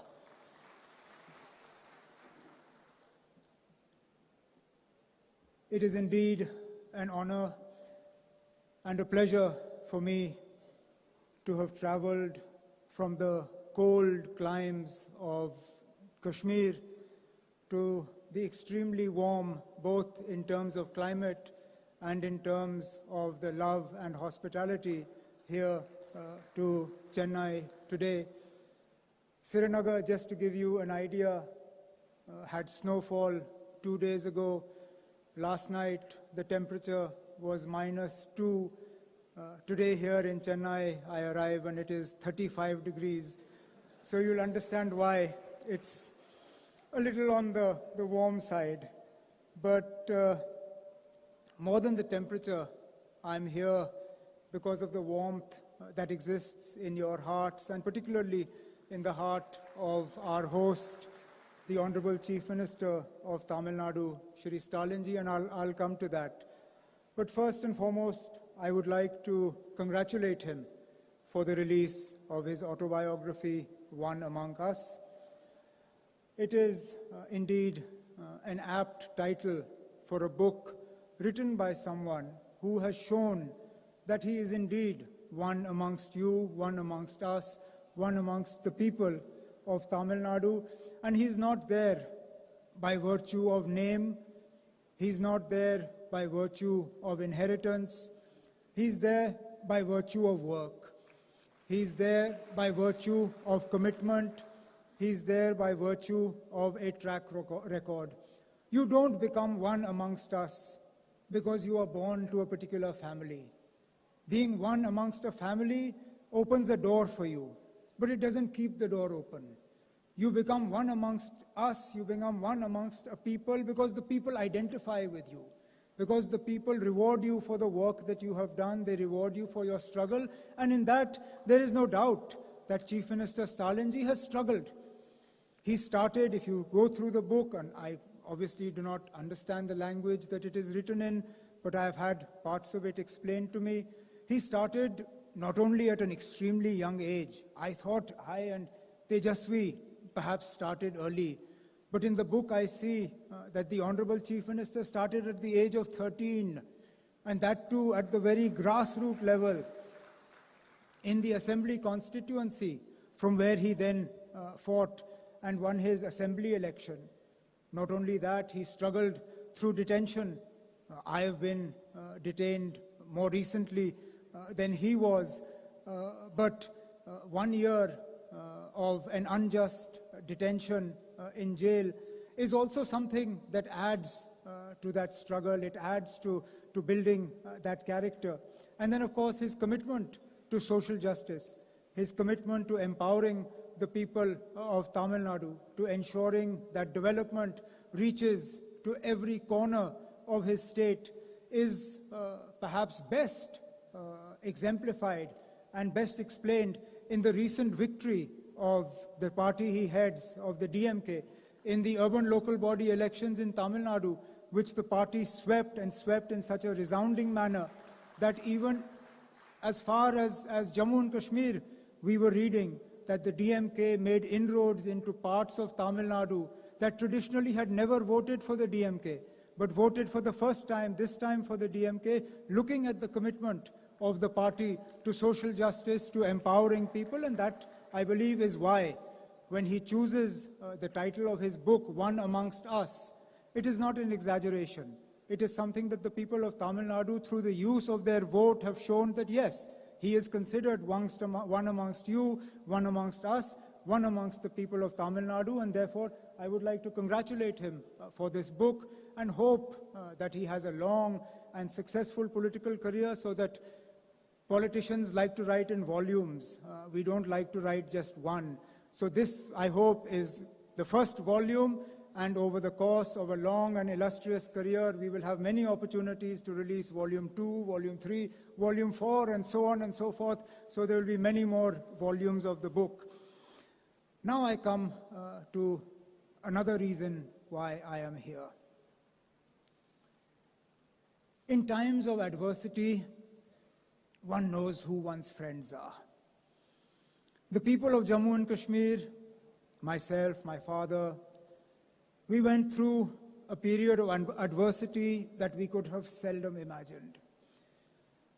I don't think any of us thought that we would see what we did on the 5th of August 2019. And that's when we woke up to who our real friends were. Because a lot of people who we thought were friends were silent. A lot of people who we thought would speak up at the unjust way in which Jammu and Kashmir was treated, said nothing.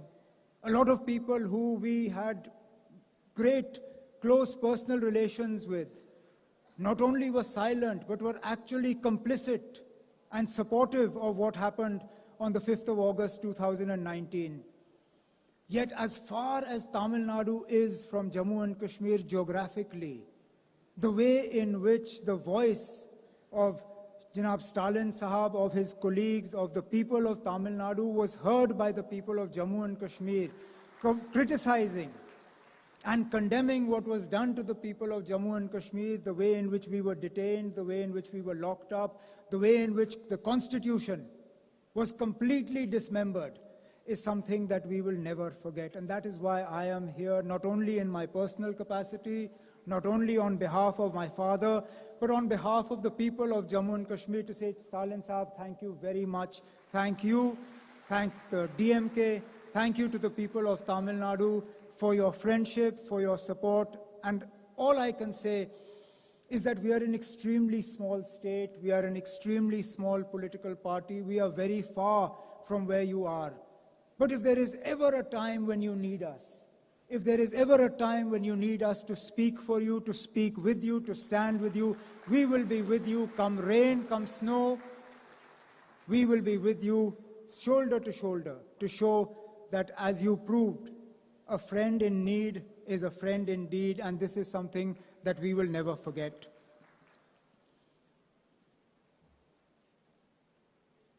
Our nation stands at a crucial juncture today. The very idea of what we stand for faces an onslaught. Today we are told that we no longer have a right to choose. That somehow the freedom to choose is not ours to enjoy. Whether it is the freedom to choose whether to follow a religion or not, and if to follow a religion, then how much of it to follow. Even that today must be dictated to us. As an individual, I believe that it was my right to choose. As a Hindu, I should be able to choose whether I want to wear saffron robes or not, whether I want to sport a tilak or not. As a Sikh, I believe that it is my right to choose whether to tie a turban or not. As a Muslim, I believe it is my right to choose whether to wear a cap or sport a beard, or wear a burqa or a skull or a scarf or a hijab. Because that, as an individual, is between me and my God. Yet for some reason today in this country that we call India, that choice, that freedom is to be denied to us. The freedom to choose what language I wish to speak, whether I wish to speak to my people in Kashmiri, in Urdu, in Hindi, in Tamil, in English, Somehow I am being told that that choice, that freedom, threatens the idea of India.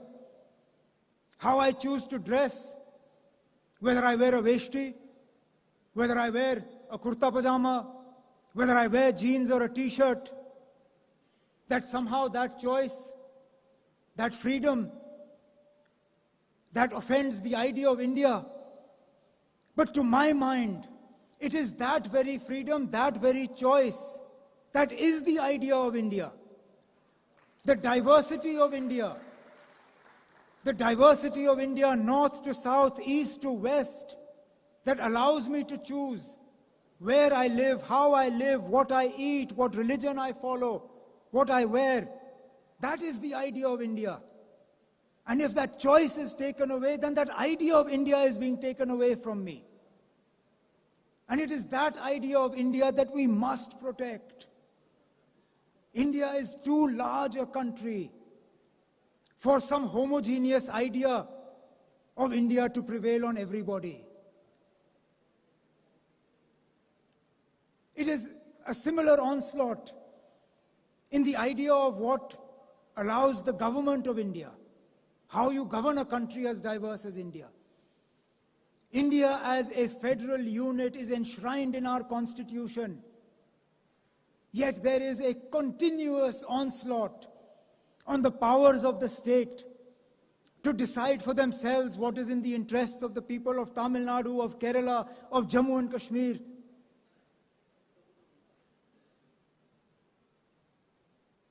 If the ideas of the government of India are to succeed, then tomorrow as Chief Minister of Tamil Nadu, Janab Stalin Sahab will not have an ability to choose who his DG or Chief Secretary will be.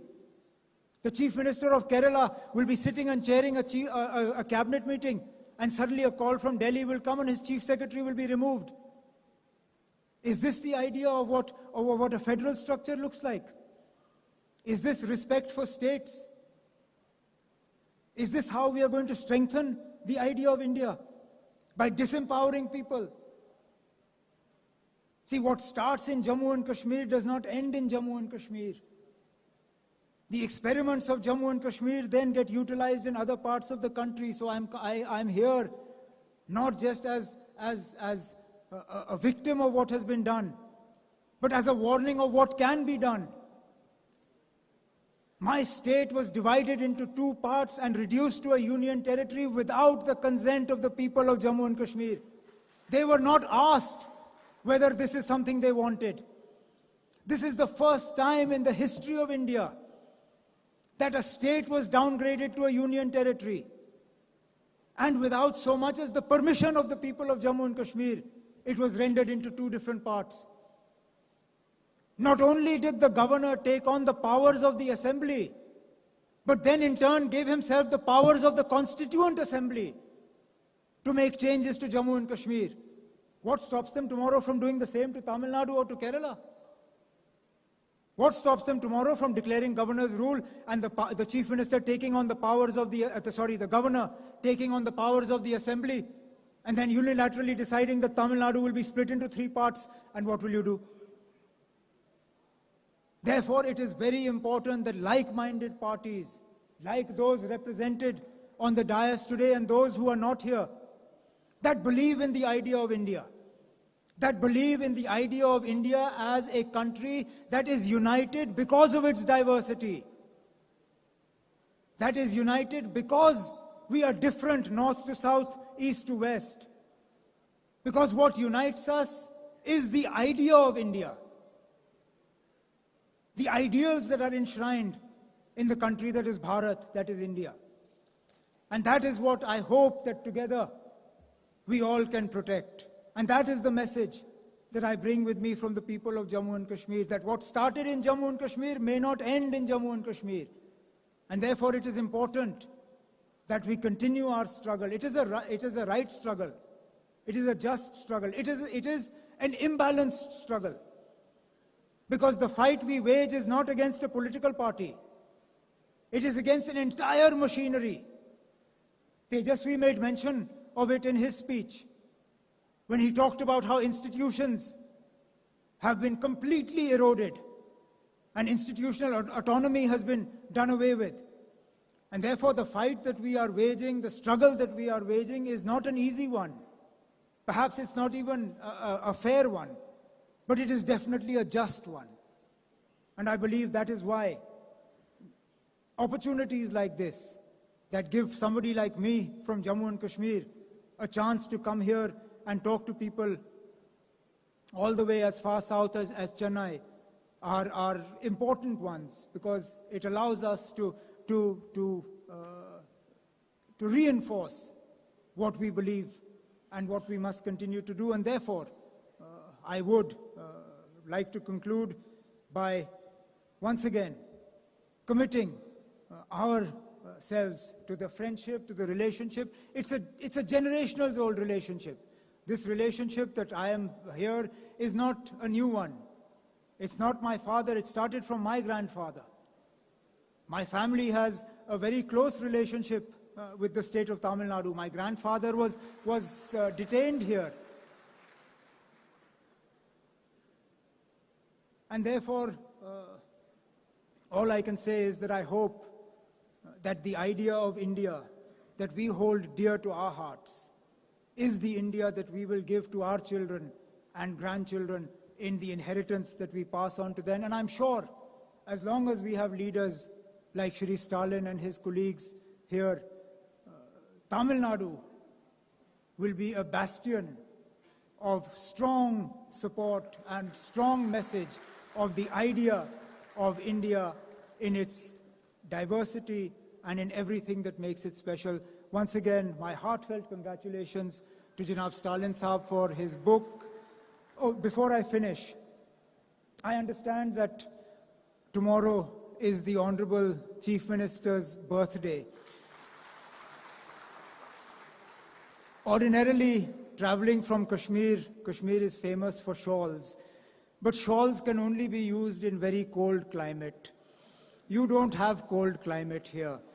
So when I was thinking, what can I bring for the Honorable Chief Minister as a token from the people of Jammu and Kashmir for him, for his birthday, I thought there's no point giving him a shawl, because if I give him a shawl, it will go in the cupboard and not come out.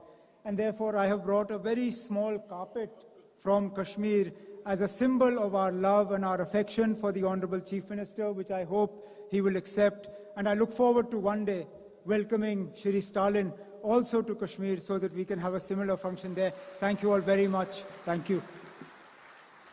Honored with your presence and such an intense special addresser. Thank you so much. கழகத்தின் பொருளாளர், இயக்கத்தின் மூத்த முன்னோடி.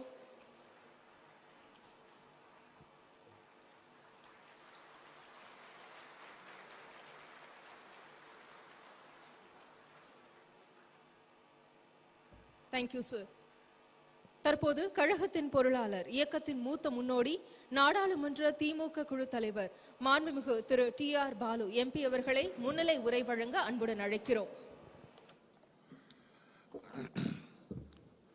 விழா நாயகன் மாண்புமிகு தமிழக முதல்வர் எங்கள் ஆர்வீர் தளபதி அவர்களே, நிகழ்ச்சியில் தலைமையேற்று நடத்தி கொண்டிருக்கின்ற எங்கள் அன்புக்குரிய அண்ணன் மாண்புமிகு அமைச்சர் கழகத்தின் பொதுச் செயலாளர் துரைமுருகன் அவர்களே, விழாவில் முதல் நூலை வெளியிட்டு சிறப்பித்துக் கொண்டிருக்கின்ற அன்புக்குரிய இந்திய திருநாட்டினுடைய காங்கிரஸ் இயக்கத்தினுடைய முன்னாள் தலைவர் மரியாதைக்குரிய ராகுல் காந்தி அவர்களே, விழா சிறப்புரையாற்ற வருகை தந்துள்ள என் அன்புக்குரிய மாண்புமிகு கேரள முதல்வர் பினராயி விஜயன் அவர்களே, முன்னாள் காஷ்மீர் முதல்வர் அருமை நண்பர் உமர் அப்துல்லா அவர்களே, பீகார் மாநில எதிர்க்கட்சித் தலைவர் அன்புக்குரிய நண்பர் தேஜஸ் யாதவ் அவர்களே, வரவேற்புரையாற்றிய அன்பு சகோதரி கனிமொழி MP அவர்களே, இந்த நிகழ்ச்சியை சிறப்பித்துக் கொண்டிருக்கின்ற என் அன்புக்குரிய சகோதரி மல்லிகா மாறன் அவர்களே, திருமதி மல்லிகா மாறன் அவர்களே, அன்புக்குரிய அண்ணன் முரசொலி செல்வம் அவர்களே, அன்புக்குரிய சகோதரி துர்கா ஸ்டாலின் அவர்களே, என் ஆரியூர் தம்பி உதயநிதி ஸ்டாலின் அவர்களே, நிகழ்ச்சியிலே கலந்து கொண்டிருக்கின்ற அருமை அண்ணன் வைரமுத்து அவர்களே, அன்புக்குரிய நடிகர் சத்யராஜ் அவர்களே, அனைத்து தோழமை கட்சிகளினுடைய தலைவர்களே, கழக மாவட்ட செயலர்களே, பாராளுமன்ற சட்டமன்ற உறுப்பினர்களே, பெரியவர்களே, தாய்மார்களே, உங்கள் அனைவருக்கும் என்னுடைய பணிவான வணக்கங்களை முதலிலே தெரிவித்துக் கொள்கிறேன்.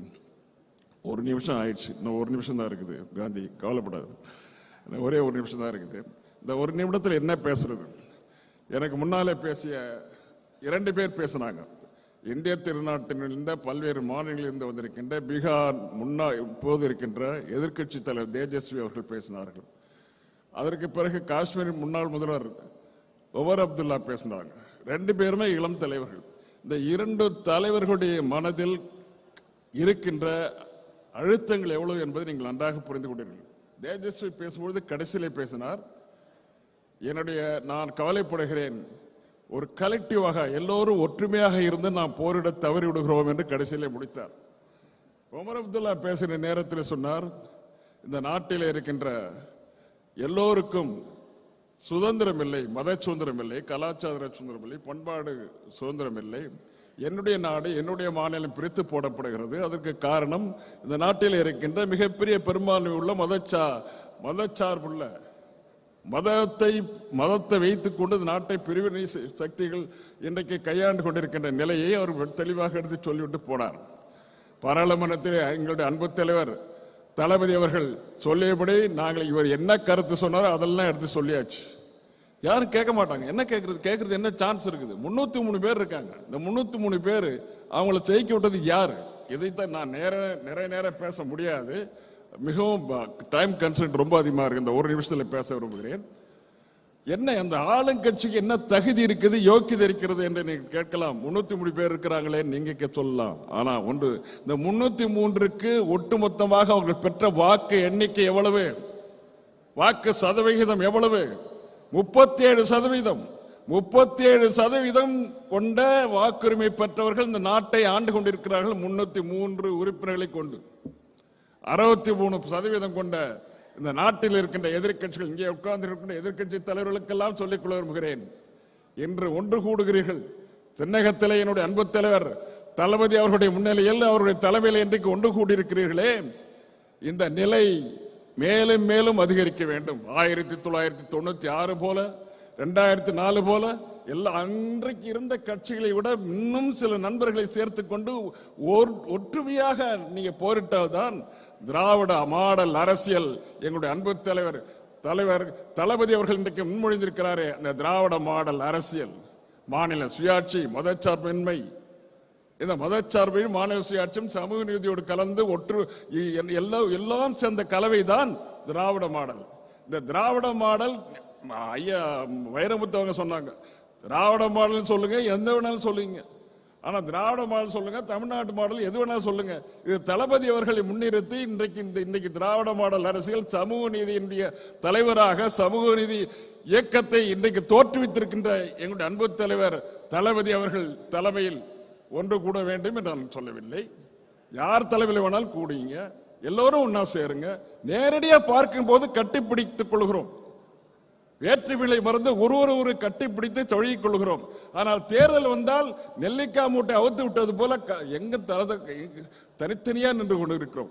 தனித்தனியாக இருக்கின்ற காரணத்தினால் இந்த நாட்டினுடைய வாக்குகள் பிரிந்து போகின்றன, ஒற்றுமை இல்லாமல் போகிறது. எதிர்க்கட்சியில் ஒற்றுமை இல்லாத நிலையில தான் இன்றைக்கு இந்த நிலை உருவாகிறது.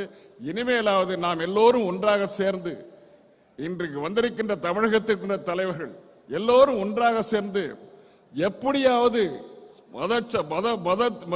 மதவெறியாடி கொண்டிருக்கிற மதத்தை தலைப்பாக வைத்துக் கொண்டு இன்றைக்கு ஆட்டம் போட்டுக் கொண்டிருக்கின்ற இயக்கம் இந்த தடவையோடு முடித்து வைக்கப்பட வேண்டும். இனிமேல் அவர்கள் ஆட்சிக்கு வரக்கூடாது என்றால் அருள் கூர்ந்து எல்லோரும் ஒன்று சேருங்கள். அன்பு தளபதி அவர்களுடைய இந்த விழாவில், அவருடைய பிறந்தநாள் விழாவுக்கு முதலில் நடக்கின்ற இந்த விழாவில், அவருடைய புத்தக வெளியீட்டு விழாவில் அவரை பாராட்டுவது என்பது நான் அப்படி சொல்ல வேண்டிய அவசியமே கிடையாது. அவரை என்னை பிரித்து பார்க்கவே முடியாது. அந்த அளவுக்கு இளம் வயதிலிருந்து வளர்ந்தோம். அதற்கு பிறகு இன்றைக்கு இமாலய அளவுக்கு புகழை சேர்த்திருக்கிறார். இந்த இமாலயத்திற்கு முண்டாசு கட்டுவது என்னால் முடியாது. அவருடைய போக்கு, அவருடைய வாழ்த்து இந்த அனைத்து இந்தியாவில் இருக்கின்றவர்கள் மட்டுமல்ல, அகில உலகத்திலும் இருக்கின்றவர்கள் இன்றைக்கு வாழ்த்திக் கொண்டிருக்கிறார்கள். அவருடைய புகழ்மலைக்கு நானும் புகழை சேர்த்து அமைகிறேன். வணக்கம், நன்றி. நன்றி ஐயா. கொள்கையிலும் கோட்பாட்டிலும் திராவிட இயக்கத்தோடு ஒத்துசையும் மார்க்சிய இயக்கத்தின் மகத்தான மாண்புமிகு கேரள முதலமைச்சர் திரு பினராயி விஜயன் அவர்களை வாழ்த்துரை வழங்க அன்புடன் அழைக்கிறோம். Father of modern Kerala is here to deliver his special address.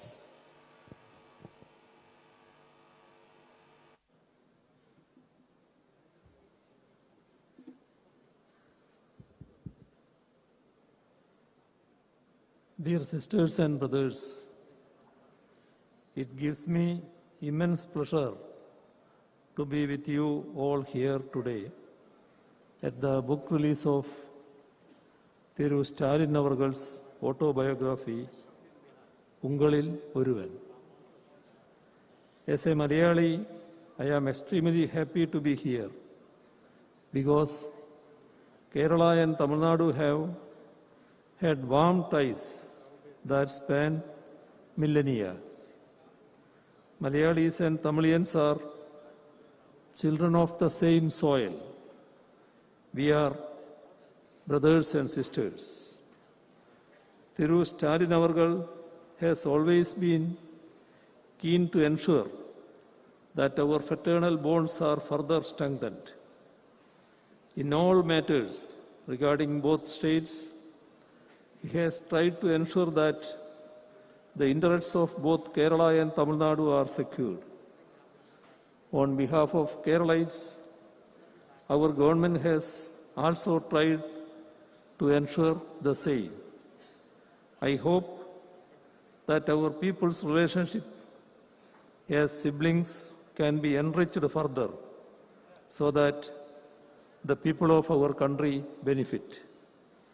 To me, this book release ceremony is a means to ensure that, along with paying respects to the man of letters that Thiru Stalin Avargal is. Ever since its inception, the Dravidian movement has played a key role in questioning dominant narratives and championing the cause of the marginalized and regions. It has also stood against superstitions and malpractices as a torchbearer of logic, reason, and scientific temper, protecting and strengthening the multicultural and plural outlook of the Indian society, and enriching mother tongues have also been primary concerns of the Dravidian movement. In some senses, this glorious legacy of Dravidian politics mirrors the Renaissance movements that had emerged in various parts of our country. As far as the DMK is concerned, it has been committed to take this heritage forward.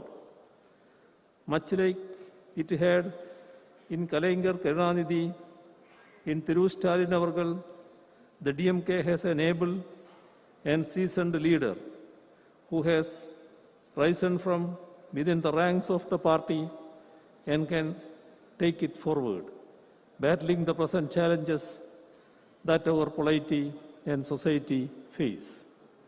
He spent several years as a youth leader before becoming a state-level leader and ultimately taking over the reins of the party.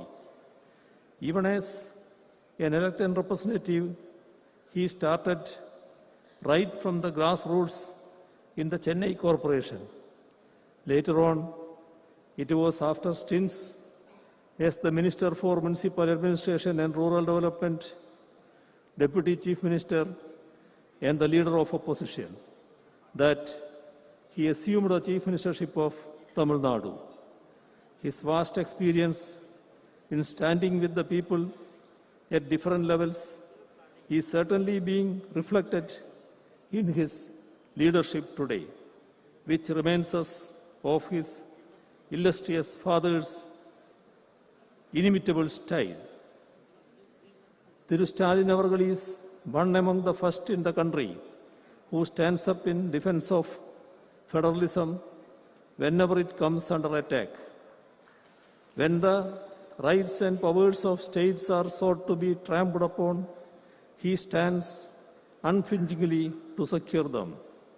When India's different cultures, languages, and faiths are belittled and sidelined, he is unequivocal in championing them. Such is his deep sense of commitment to our pluralism, federalism, secularism, and constitution. We are in times when we should stand united for them and in defense of our democracy. Only then can we ensure that the communal and authoritarian powers that hold sway in our country today give way to the progressive, secular, and democratic powers that ought to hold sway if India is to remain free and fair for all its citizens. I am sure that he will continue to fight for the same in the times to come too. Both Thiru Stalin Avargal and I had been imprisoned under draconian laws and tortured during the emergency. As people who have been deprived of our basic freedoms for standing up against injustices, fighting for the freedom of those who have been oppressed by the system comes naturally to us. This has been reflected in his interventions for the backward communities and students. He has been in the thick of coordinating the fight against those who are misusing the system to divide us and oppress us. And in that joint fight, he has displayed statesmanship by bringing more allies into its fold and accommodating them based on ground realities. In the first part of Thiru Stalin Avargal's autobiography, Ungalil Oruvan, that is being released today. It is a detailed account of the first 23 years of his life, right from his birth to his incarceration during the national emergency. The household he was born and brought up in, his schooling and college days, his interactions with Periyar and Anna, his early political activism as a student, his initial stints with theatre and cinema, his use of theatre forms of political campaigns, the formation of the DMK's youth wing, his local level work for the DMK, and his election to local level leadership of the party, and his wedding have been detailed over 27 chapters. Ungalil Oruvan is not simply an account of the personal life of Thiru Stalin Avargal. It is a first-hand account of the social and political history of the state of Tamil Nadu. It gives us a glimpse of the literacy and cultural activism that is intertwined with Dravidian politics.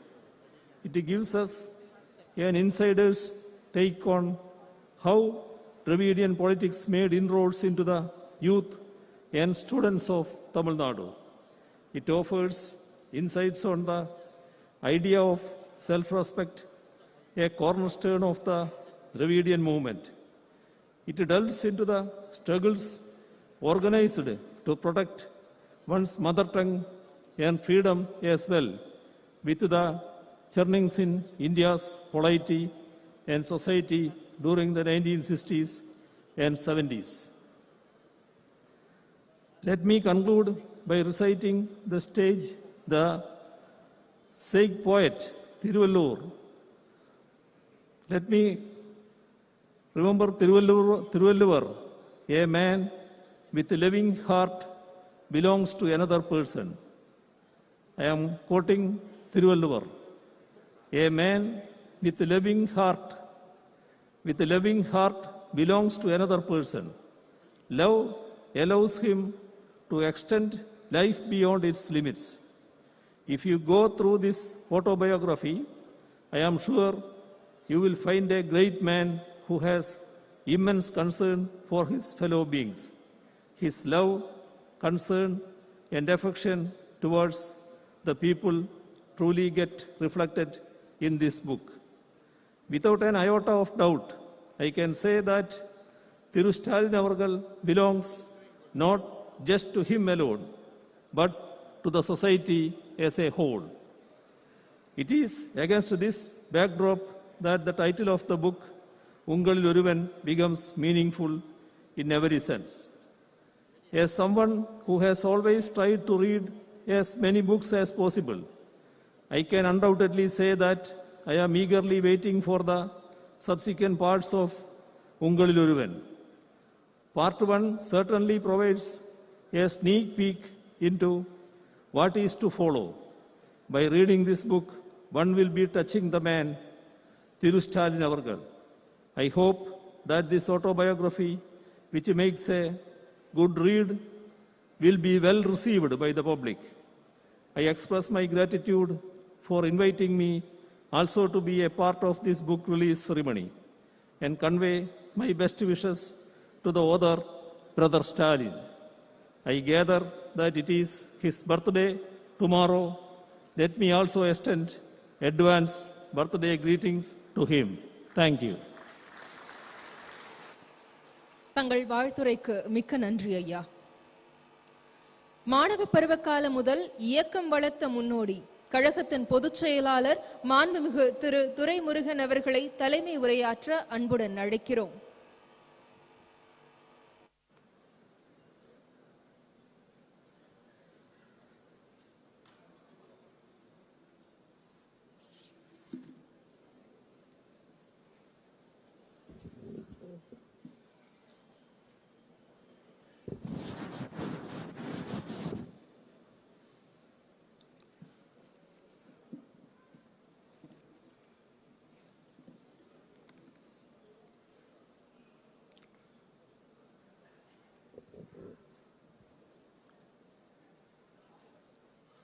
போற்றுதலுக்கும் பாராட்டுவதற்கும் உரிய எங்களுடைய தலைவர் தமிழக முதல்வர் அவர்கள் எழுதியிருக்கின்ற சுயசரிதையிலே உங்களில் ஒருவன் என்கிற ஒரு சுயசரிதையினுடைய முதல் பாக வெளியீட்டு விழாவில் கலந்து கொண்டிருக்கக்கூடிய நன்றி உரை ஆற்ற இருக்கிற தளபதியார் அவர்களே, விழாவில் வரவேற்புரையாற்றிய ஸ்ரீமதி கனிமொழி கருணாநிதி அவர்களே, எங்களுக்கெல்லாம் விருந்தினருக்கு சிறப்பு செய்த தம்பி உதயநிதி எம்எல்ஏ அவர்களே, புத்தகத்தை அருமையாக வெளியிட்ட பூம்புகார் பதிவத்தார் அவர்களே, உரையாற்றி அமர்ந்திருக்கக்கூடிய நடிகர் சகோதரர் சத்யராஜ் அவர்களே, மாண்புமிகு தேஜஸ்வி யாதவ் அவர்களே, அருமைமிகு கவிஞர் வைரமுத்து அவர்களே,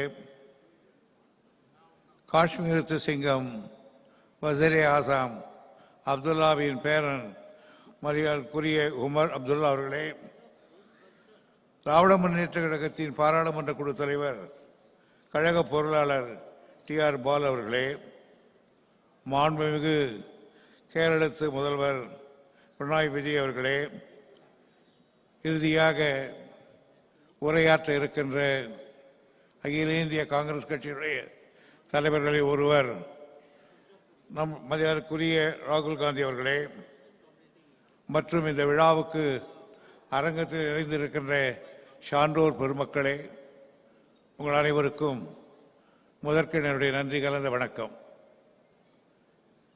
இந்த மாபெரும் விழாவில்,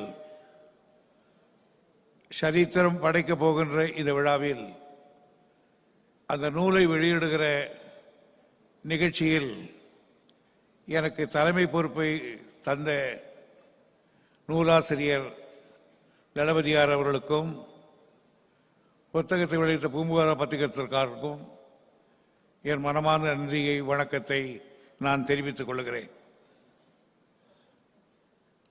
நம்முடைய தளபதி அவர்கள் 13 வயதிலே இருந்து நாளை காலையிலே பிறந்தநாள் காணப்போகிற வரையில் அவர் பல்வேறு விதமான பரிமாணங்களிலே மிளிர்ந்திருக்கிறார். 13 வயது மாணவனாக இருக்கிற பொழுது இளைஞரணி ஆக பரிமாணத்திலே திகழ்ந்தார். பிறகு இயக்கத்தில் செயல் வீரனாக திகழ்ந்தார். தமிழகமெங்கும் பேச்சாளராக திகழ்ந்தார். நாடக நடிகனாக திகழ்ந்தார். சினிமா நடிகனாக திகழ்ந்தார். மேயராக திகழ்ந்தார். எம்எல்ஏவாக திகழ்ந்தார். அமைச்சராக திகழ்ந்தார். துணை முதல்வராக திகழ்ந்தார். செயல் தலைவராக திகழ்ந்தார். தலைவரானார். இன்றைக்கு முதல்வராக இருக்கிறார். இத்தனை பரிமாணங்களை இந்த வயதுக்குள் எடுத்தவர் நம்முடைய தளபதி அவர்கள்.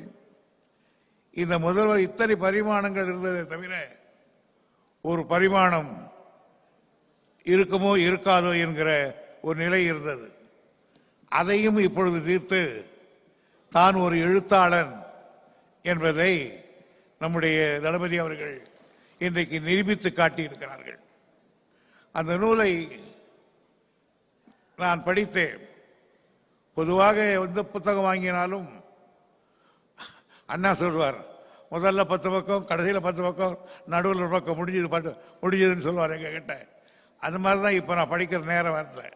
ஆனால் இந்த ஒரு நூல் எடுத்ததிலிருந்து கீழே முடித்து வைக்கிற வரையில் முழுமையாக படித்த ஒரு நூல்களில் ஒன்று நம்முடைய தளபதி எழுதிய இந்த உங்களிலே ஒருவன் என்ற நூல். இது ஏதோ புகழ்வதற்காக அல்ல. நீங்கள் வாங்கி படித்தால் அதனுடைய சுவாரஸ்யம் தெரியும்.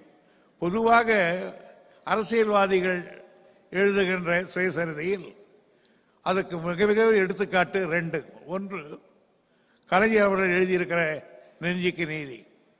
நெஞ்சுக்கு நீதியிலே கலைஞருடைய வரலாறு மட்டுமல்ல, திராவிட முன்னேற்ற கழகத்தின் முழு வரலாறும் இருக்கிறது. அதே போன்றுதான் பண்டித ஜவஹர்லால் நேரு அவர்கள் இந்த கிளிம்ஸ் ஆஃப் வேர்ல்ட் ஹிஸ்டரியில் எல்லாம் பார்த்தவனால் அவருடைய வரலாறு இருக்கிறது. உலகத்தில் வரலாறு முழுவதும் அதில் படித்திருக்கிறார். ஆக ஒரு வரலாற்று நூலை படித்தால் வரலாறு மட்டும் இருக்கக்கூடாது, அதை ஒட்டி பல செய்திகள் இருக்க வேண்டும். அந்த பண்பிலே தான் நம்முடைய தளபதி அவர்கள் எழுதியிருக்கிறார்கள். பொதுவாக தலைவர் மிகப்பெரிய தலைவர். அந்த தலைவருக்கு மகனாக தளபதி அவர்கள் பிறந்திருக்கிறார்கள். பொதுவாக தலைவருக்கு மகனாக தோன்றுகிறவர்கள் எல்லாம் அதே அளவுக்கு அந்த அப்பாவையே மிஞ்சுகிற புகழ் பெறுகிற அளவுக்கு யாரும் இருப்பதில்லை. அப்படி பார்த்தால் 2 ஒன்று சொல்லுகிறேன். மிகப்பெரிய தலைவர், மிகப்பெரிய ஆள் சர்ச்சில். ஆனால் அவங்க வீட்டு பிள்ளைகள் எப்படி இருந்தார் என்று வரலாறு படித்து தெரியும். ஏன் மகாத்மா காந்தியுடைய பிள்ளைகளே என்ன ஆனார்கள் தெரியும். ஆனால் சிலர் தான் விதிவிலக்காக இருக்கக்கூடியவர்கள். சோழ மன்னனிலே ராஜராஜன் மிகப்பெரிய மன்னன், தந்தை பிரகதீஸ்வரத்தை கட்டியவன். அவனுடைய எல்லை வடக்கே துங்கபத்திரை, மேற்கே காந்தாளம், அது மட்டும்தான் தமிழ்நாட்டு எல்லை. ஆனால் அவருக்கு மகனாக பிறந்தவன் ராஜேந்திர சோழன் கங்கையை கொண்டான், காவிரி கொண்டான், பிறகு ஈழத்தை வென்றான், கடாரத்திலே கொடி போட்டான், பிலிப்பைன்ஸ் தீவு வரையிலே வெற்றி கண்டான். ஆகவே தந்தையை விட அதிக புகழ் பெற்றவன் நம்முடைய ராஜேந்திர சோழன். அதைத்தான் சொல்லுவார்கள், தாய் 8 அடிந்தால் குட்டி 14 அடி பாயும் என்று. அதே போலதான் மகேந்திர பல்லவன், காஞ்சியிலே ஒரு மன்னன் அவன். ஆனால் சாளுக்கிய மன்னன் எல்லாம் புலிகேசி படையெடுத்து வந்து அவனை அங்கே தோற்கடித்து சாளுக்கிய படைகள் திருச்சிராப்பள்ளி வரையிலே போய்விட்டது. ஆனால் அவருக்கு பின்னால் மகனாக வந்தவன் நரசிம்ம பல்லவன். அதே புலிகேசியை அதே வாதாபியுடைய தலைநகருக்கு சென்று தீயிட்டு கொளுத்தி வெற்றி கண்டிருக்கிறான். தந்தை புகழ அதிக புகழை பெற்றிருக்கிறவன். அதே போன்றுதான் ஐதர் அலி, அவருக்கு மகனாக பிறந்த திப்பு சுல்தான் அதிக புகழை ஈட்டி காட்டினான். அதே போன்றுதான் நேரு அவர்கள், அவருக்கு மகளாக பிறந்த இந்திரா காந்தி அம்மையார் அவர்களும் அவரை ஒத்த புகழை பெற்றிருக்கிறார்கள். இங்கிலாந்து நாட்டு வரலாற்றில் பிட் என்ற ஒரு பிரதமர் இருந்தார், மிக புகழ்பெற்றவர். அவருக்கு இளைய பிட் த எங்கர் என்று சொல்வார்கள். அவரை விட புகழ் பெற்றார். அந்த வகையை பார்த்தால் நம்முடைய தளபதி அவர்கள் இன்றைக்கு எடுத்திருக்கிற முயற்சிகள், இன்றைக்கு அவர் அரசியலை காட்டுகிற அந்த பணிவுகள், இவையெல்லாம் ஒட்டு போர்த்தால் கலைஞர் புகழுக்கு மேலும் ஒரு புகழை இந்த நாட்டுக்கு சேர்க்கிறவர் என்பதிலே யாருக்கும் எந்த விதமான திடமில்லை. நான் கலைஞரோடும் மிக நெருக்கமாக பழகி இருக்கிறேன். தளபதி அவர்களோடும் இப்பொழுது நெருக்கமாக பழகி கொண்டிருக்கிறேன்.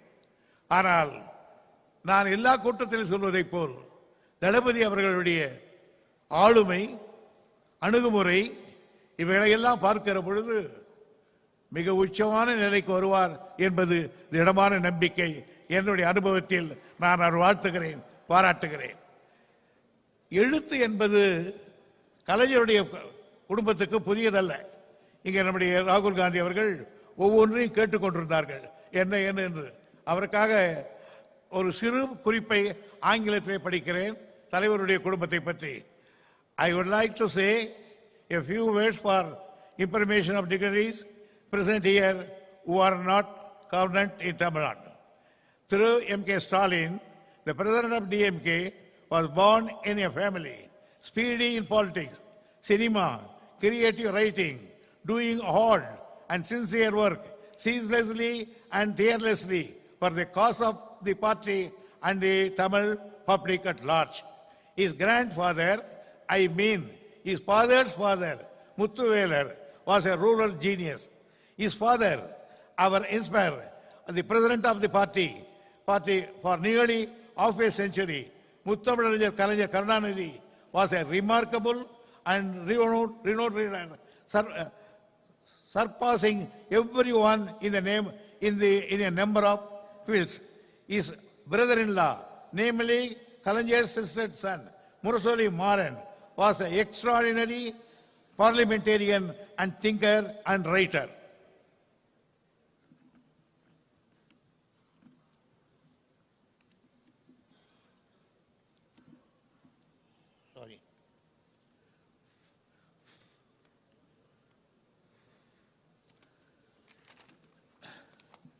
His another brother-in-law, Sir Amritam, is a cinema photographer. His third brother-in-law, Sir Murasoli Selvam, is a political thinker, political writer, and film producer. Moreover, he has been a very close and great friend of mine for a very long time from the college days onwards. Therefore, there is no wonder that M.K. Stalin has rightfully inherited a number of his family characteristics. The color of blood and red, the symbolic and meaningful color of the DMK flag, is inseparably mingled in and running in his blood. While his father entered the politics at the age of 14, M.K. Stalin entered the politics at the age of 30, organizing the youth wing at Gopalapuram. Step by step, he has reached the present position by sheer hard work. He is never in a hurry, always adopting high degree of patience. Like his father, Kalaignar, so Stalin as vigilant and workable, always thinking of the party men, Tamil people and Tamil Nadu.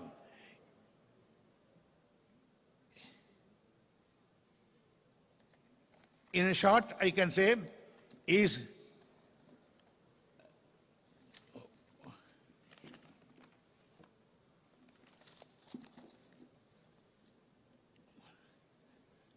like his victories is certainly going to be very long and limelightness to our leader Stalin. In short, our leader Stalin is a junior Kalaignар for us, a ever youthful leader, commendable commander of the party, laudable leader, evergreen leader, arch of the DMK. He deeply engraved his name in the hearts and minds of the Tamil Nadu people.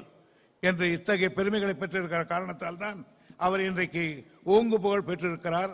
அவர் இந்த நீங்க முன்னாலே சொன்னதை போல் இன்னும் பல பாகங்களை எழுதி நம்முடைய நாட்டுக்கும் மொழிக்கும் சேவை செய்ய வேண்டும் என்று கேட்டுக்கொண்டு, நான் எவ்வளவு பேர் இருந்தாலும் கடைசியாக இறுதியாக ஒரு சொல்லுகிறேன்.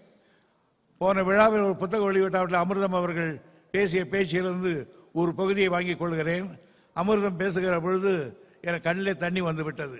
காரணம், அமிர்தம் சொன்னார், உன்னை விட பெரியவன், என் தோள் மீது உன்னை தூக்கி வளர்த்தவன், அப்படியெல்லாம் வளர்த்திருந்தாலும் உன்னை நான் இன்னைக்கு தலைவனாக ஏற்றுக்கொள்கிறேன், உன் வழியில் இருக்கிறேன் என்று அவர் சொன்ன பொழுது அந்த குடும்பத்தின் வரலாறு தெரிந்த காரணத்தால் எவ்வளவு பெரிய பரந்த மனப்பான்மை, எத்தகைய எண்ணம் எண்ணிக்கொண்டேன்.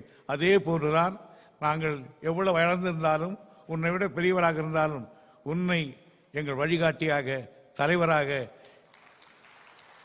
என்று நாங்கள் ஏற்றுக்கொள்வோம். என் தலைவர் கலைஞரிடத்திலே நாங்கள் எப்படி இறுதி வரையில் இருந்தோமோ, தலைவா எங்கள் மூச்சு இருக்கிற வரையிலே உன்னிடத்திலே நாங்கள் நன்றியோடு இருப்போம். நன்றி, வணக்கம்.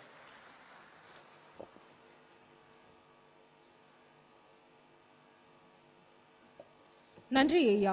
தற்போது காலம் கருதி முன்னதாக நினைவு பரிசு வழங்கப்படுகிறது. நினைவு பரிசு வழங்குவதற்காக மாண்புமிகு தமிழ்நாடு முதலமைச்சர் அவர்களை அன்புடன் அழைக்கிறோம். நினைவு பரிசை பெற்றுக்கொள்ள திரு உமர் அப்துல்லா அவர்களை அன்புடன் அழைக்கிறோம்.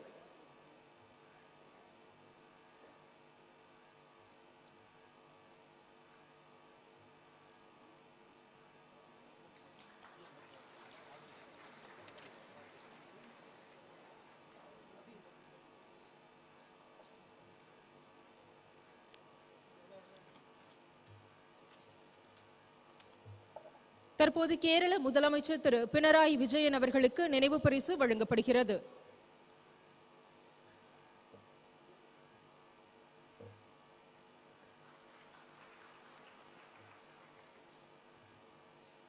காஷ்மீர் மாநில முன்னாள் முதலமைச்சர் திரு உமர் அப்துல்லா அவர்களுக்கு நினைவு பரிசு வழங்கப்படுகிறது. திரு தேஜஸ்வி அவர்களுக்கு நினைவு பரிசு மாண்புமிகு முதலமைச்சர் அவர்களின் கரங்களால் வழங்கப்படுகிறது.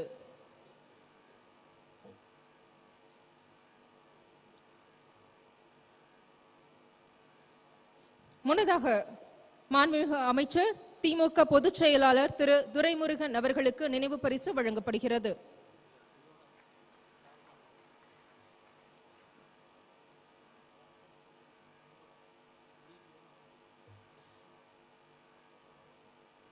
நாடாளுமன்ற திமுக குழு தலைவர் திமுக பொருளாளர் திரு டி.ஆர். பாலு அவர்களுக்கு நினைவு பரிசு வழங்கப்படுகிறது. கவி பேரரசு திரு வைரமுத்து அவர்களுக்கு நினைவு பரிசு வழங்கப்படுகிறது.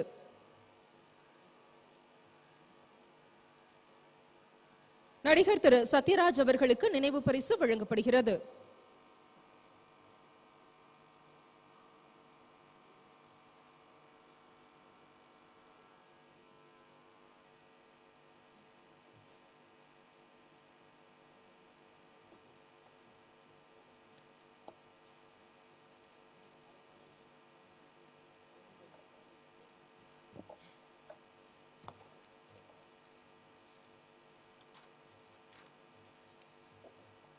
நானும் தமிழன்தான் என நாடறிய முழங்கிய நல்லதொரு தலைவர், நாட்டுக்காய் தங்களையே அர்ப்பணித்த குடும்பத்தின் வழித்தோன்றல், இந்திய மக்களின் குரலை எதிரொலிக்கும் திரு ராகுல் காந்தி அவர்களை வாழ்த்துரை வழங்க அன்புடன் அழைக்கிறோம்.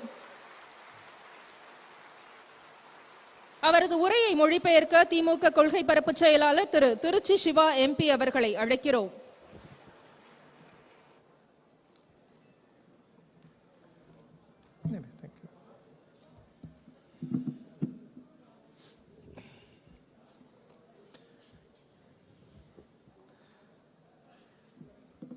Thiru M.K. Stalin ji,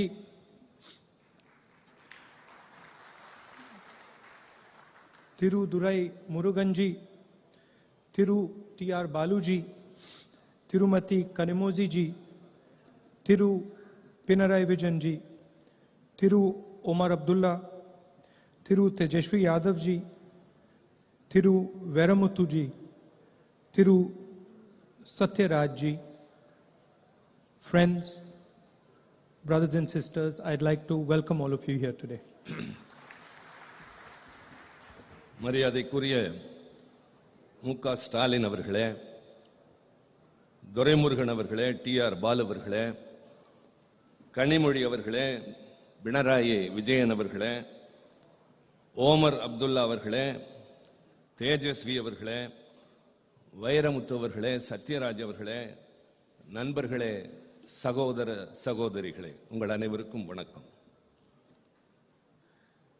I'd like to congratulate my elder brother Stalin ji for the wonderful book that he has authored. It's been a long struggle for him, many years of struggle, and I congratulate him on what he has done for the people of Tamil Nadu. நான் என்னுடைய அண்ணன் முக ஸ்டாலின் அவர்களை பாராட்ட விரும்புகின்றேன். ஒரு அருமையான புத்தகத்தை வழங்கியதற்காக. அவருடைய வாழ்க்கை நீண்ட நெடிய போராட்டம். பல ஆண்டுகள் அந்த போராட்டத்தை அவர் ஈடுபட்டதோடு தமிழ்நாட்டு மக்களுக்கு ஏராளமான நன்மைகள் செய்து வருவதற்காக நான் அவரை பாராட்ட கடமைப்பட்டிருக்கின்றேன். Yesterday, my mother called me and she has sent a letter to Stalin ji. So she called me and she told me that it is Stalin's birthday tomorrow. And I said to my mother, I said, I know. I said, do you know how old Stalin ji is? And my mother says, no. So I said, he's going to be 69 years old. And my mother said, that is impossible.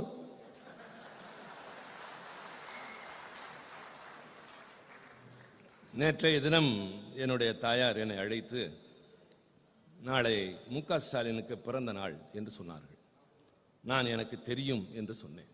சொல்லிவிட்டு அவருக்கு எத்தனை வயது தெரியுமா என்று கேட்டேன். தெரியாது என்று சொன்னார்கள். 69 என்று சொன்னவுடன் சாத்தியமே இல்லை என்று என்னுடைய தாயார் சொன்னார்கள். So I said, how old do you think he is? So she said, I think he must be 58 or 60. நான் என்னுடைய தாயாரிடம் கேட்டேன், அவருக்கு எத்தனை வயது இருக்கும் என்று நீங்கள் கருதுகிறீர்கள்? 50 அல்லது 60க்குள்ளாகத்தான் இருக்கும் என்று அவர் என்னிடம் சொன்னார். Afterwards she Googled. She does Google these days. She Googled Stalin's age. And then she called me. She sent me a message. My God, you're right. He's 69 years old. நான் அப்படி சொன்னவுடன் என்னுடைய தாயார் கூகுளிலே அந்த செய்தியை ஒப்பிட்டு பார்த்து ஆம் நீங்க சொன்னது சரிதான் என்று ஒத்துக்கொண்டார்கள்.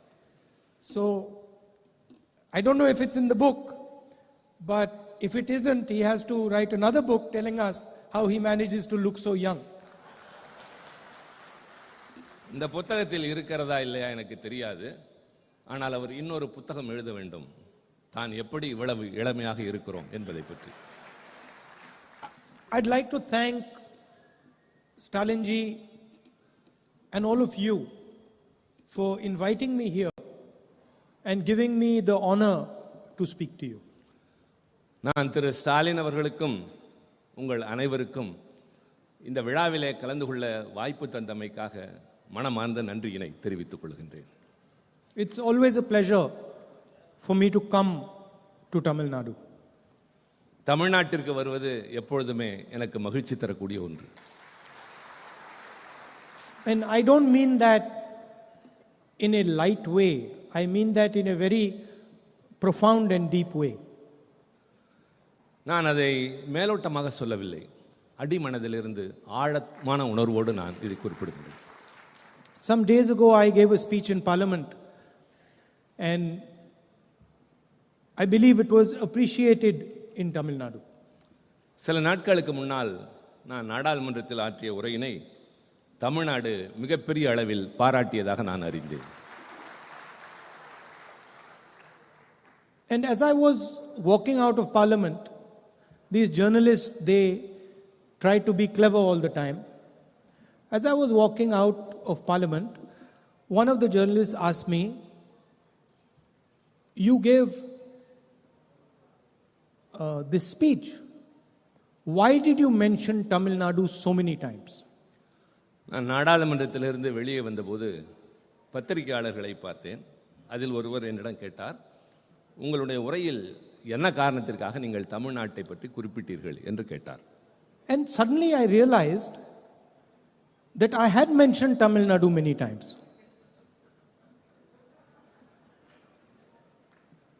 நான் பலமுறை அதை உணர்ந்திருக்கின்றேன், தமிழ்நாட்டின் மீது எனக்கு எந்த அளவிற்கு அன்பு இருக்கிறது என்பதை பற்றி. And as I was walking out, without realizing it, it came out of my mouth that, I'm Tamil. நான் வெளியே வருகிற போது என்னை அறியாமல் சொன்னேன், நான் தமிழ் என்று சொன்னேன்.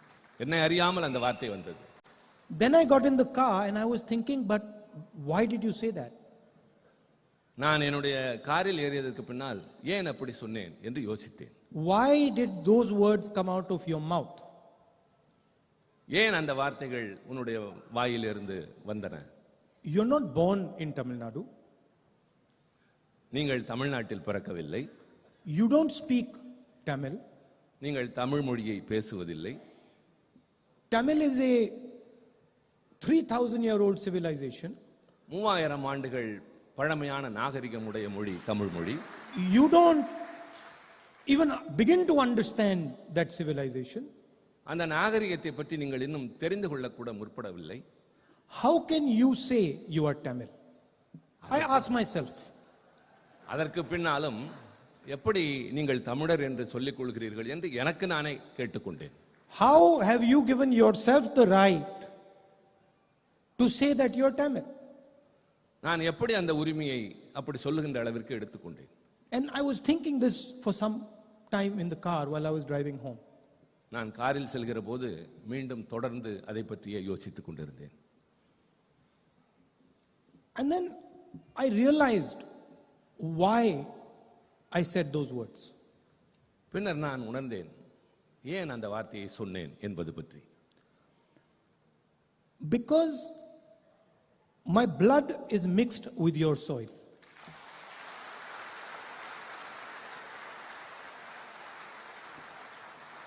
ஏனென்றால் என்னுடைய ரத்தம் இந்த மண்ணில் கலந்திருக்கின்றது.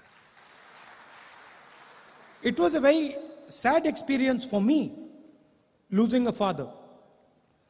ஒரு தந்தை இழப்பது என்பது குறிப்பாக எனக்கு மிகப்பெரிய வேதனையான சோகமான அனுபவம் தான். Very difficult experience, but also an experience I learned from.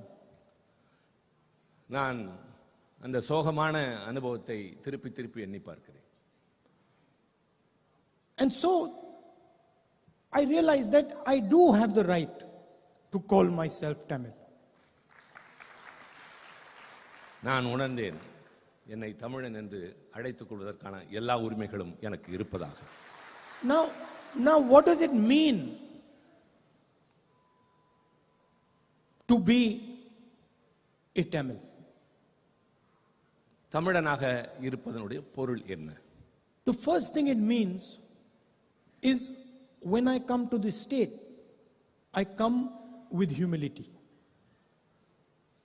நான் முதலில் இந்த மண்ணுக்கு வருகிற போது பணிவான குணத்துடன் இங்கு வருகின்றேன். I come bowing my head to your tradition, to your history, to your language. உங்களுடைய வரலாற்றிற்கு பாரம்பரியத்திற்கு நான் தலைவணங்குகிறவனாகவே வருகின்றேன். And I come with a desire to understand your perspective. உங்களுடைய எல்லா விதமான பரிமாணங்களையும் உணர்ந்து கொள்ள வேண்டும் என்ற எண்ணத்தோடு தான் நான் ஒவ்வொரு முறையும் வருகின்றேன். In the speech I said, India is a union of states. நான் என்னுடைய நாடாளுமன்ற உரையில் பேசுகிற போது இந்தியா என்பது மாநிலங்களின் ஒன்றியம் என்று குறிப்பிட்டேன். So when we say state, what is a state? Where does it come from? நாம் மாநிலங்கள் என்று சொல்கிறோம் என்றால் அந்த சொல் எங்கிருந்து வந்தது? ஒரு மாநிலம் என்றால் என்ன? It starts from the land. மண்ணை பற்றியது. From the land come the people. மக்களிடமிருந்து அந்த மண்ணினுடைய தன்மை வருகிறது. From the people comes a voice. மக்களிடமிருந்து அவருடைய குரல் வெளிவருகின்றது. From the voice comes a language. அவருடைய குரலில் இருந்து அவருடைய மொழி வெளிவருகின்றது. From a language comes a culture. மொழியில இருந்து கலாச்சாரம் வருகின்றது. From a culture comes a history. கலாச்சாரத்திலிருந்து சரித்திரம் வருகின்றது. And from a history comes a state. பின்னர் வரலாற்றிலிருந்து மாநிலம் உருவாகின்றது. So when I say that India is a union of states, I am saying that the union of states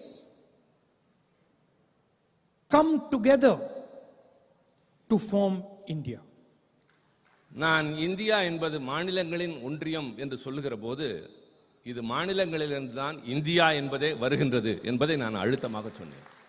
Like letters form a word.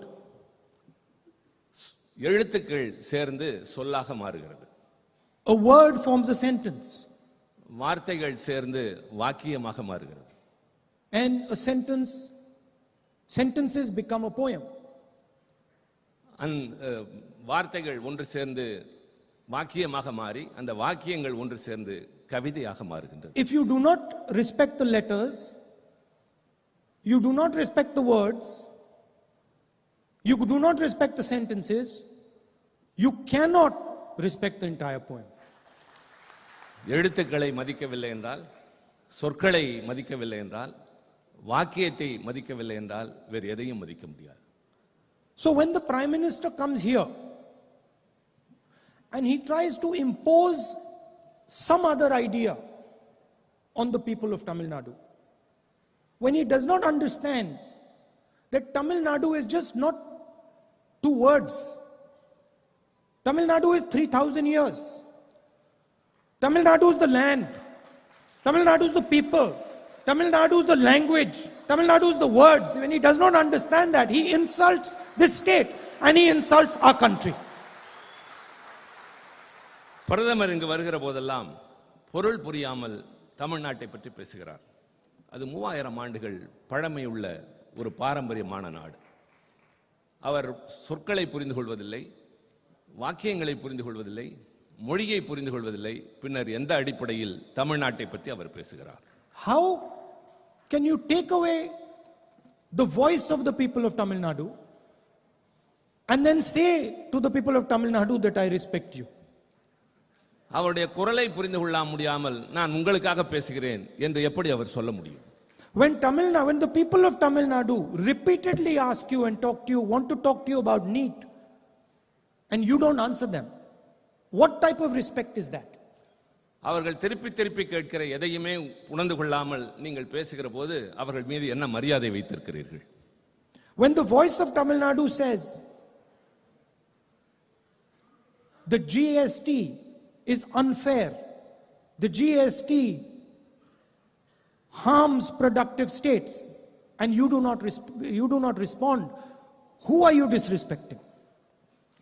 தமிழ்நாட்டு மக்கள் ஒட்டுமொத்தமாக GST என்பது நியாயமற்றது, அது எங்களுக்கு பாதகம் ஏற்படுத்துகிறது என்று சொல்வதை புரிந்து கொள்ளாமல் நீங்கள் அவர்களை அவமதிக்கிறீர்கள். And I said in Parliament, they do not understand the history of Tamil Nadu, they do not understand the history of this nation. நான் நாடாளுமன்றத்தில் பேசுகிற போது சொன்னேன், அவர்கள் தமிழ்நாட்டினுடைய வரலாற்றையும் தெரிந்து கொள்வதில்லை, இந்த நாட்டினுடைய வரலாற்றையும் தெரிந்து கொள்ளவில்லை. In 3,000 years, nobody has been able to impose anything on the Tamil people. கடந்த 3000 ஆண்டுகளில் தமிழ்நாட்டின் மீது யாராலும் எதையும் திணிக்க முடிந்ததில்லை. And in 3,000 years from today, nobody will be able to impose anything on the Tamil people. 3000 ஆண்டுகளாக தொடர்ந்து இன்று வரை யாராலும் எதையும் தமிழ்நாட்டின் மீது திணிக்க முடியவில்லை. But I have experience of the Tamil people. ஆனால் எனக்கு தமிழ்நாட்டு மக்களை பற்றிய அனுபவம் இருக்கின்றது. You talk to them with love and affection, you can get anything out of them. அவரிடம் அன்போடும் அக்கறையோடும் பேசினால் அவரிடமிருந்து எதையும் நீங்கள் பெறலாம். You come here, you respect their culture, their language, you try to learn from them, they will give you nothing but love in return. நீங்கள் இங்கு வாருங்கள், வந்து அவருடைய கலாச்சாரத்தை, பாரம்பரியத்தை, மொழியை பற்றி புரிந்து கொள்ளுங்கள். அவர்கள் அதற்கு பதிலாக அன்பையும் பரிவையும் உங்கள் மீது வாரி வழங்குவார். It's a misunderstanding that the Prime Minister has. பிரதமருக்கு இருப்பது சரியாக புரிந்து கொள்ளாத ஒரு தன்மை. And it is a misunderstanding that applies to all states of our union. கிட்டத்தட்ட இந்த நாட்டில் இருக்கிற எல்லா மாநிலங்களை பற்றியும் அவருக்கு இப்படித்தான் ஒரு புரிந்து கொள்ளாத தன்மை இருக்கின்றது. My friend and colleague Omar spoke wonderfully today. என்னுடைய நண்பரும் சகாவுமான ஓமர் இங்கே மிக அழகாக பேசினார். And he said probably the most important thing that was to be said today. மிக முக்கியமாக எதை சொல்ல வேண்டுமோ அவர் அதை இன்றைக்கு இந்த மன்றத்தில் சொன்னார். And I want to repeat it here. நான் அதை திருப்பி சொல்ல விரும்புகின்றேன். We have to understand that for the first time since independence, a state of the Indian Union had its powers taken away from it. விடுதலை பெற்ற இந்த நாட்டில் அதிலிருந்து இன்று வரை இப்பொழுதுதான் முதல் முறையாக ஒரு மாநிலத்தில் இருந்த உரிமைகள் பறிக்கப்பட்டிருக்கின்றன. It has never happened before. இதற்கு முன்பு எப்பொழுதும் அது நடந்தது இல்லை. That the rights of the people have been snatched from them. அந்த மக்களுடைய உரிமைகள் அவரிடமிருந்து பறிக்கப்பட்டிருக்கின்றன. Today the people of Jammu and Kashmir do not rule themselves. Jammu Kashmir மக்கள் தங்களை தாங்களே ஆள முடியாத ஒரு நிலை ஏற்பட்டிருக்கிறது. Today bureaucrats from UP, from Gujarat rule Jammu and Kashmir. Gujarat, Uttar Pradesh போன்ற பகுதிகளில் இருக்கிற அதிகாரிகள் இப்பொழுது ஜம்மு காஷ்மீரை ஆண்டு கொண்டிருக்கின்றார்கள். And that is the extreme what they have done to Jammu and Kashmir. இது ஜம்மு காஷ்மீருக்கு அவர்கள் இழைத்திருக்கிற மிகப்பெரிய அநீதி. In Punjab they have unilaterally taken land away from Punjab and given it to the BSF. பஞ்சாபில் இருக்கின்ற hundreds of kilometers of land. பஞ்சாபில் இருக்கிற நூற்றுக்கணக்கான மைல்கள் இடத்தை எடுத்து எல்லை பாதுகாப்பு படையினரும் அவர்களே கொடுத்திருக்கின்றார்கள். Without any question, without any discussion. யாரிடமும் எதை பற்றியும் கலந்து பேசவில்லை. And they do the same to Tamil Nadu. அதேதான் தமிழ்நாட்டுக்கும் அவர்கள் செய்கிறார்கள்.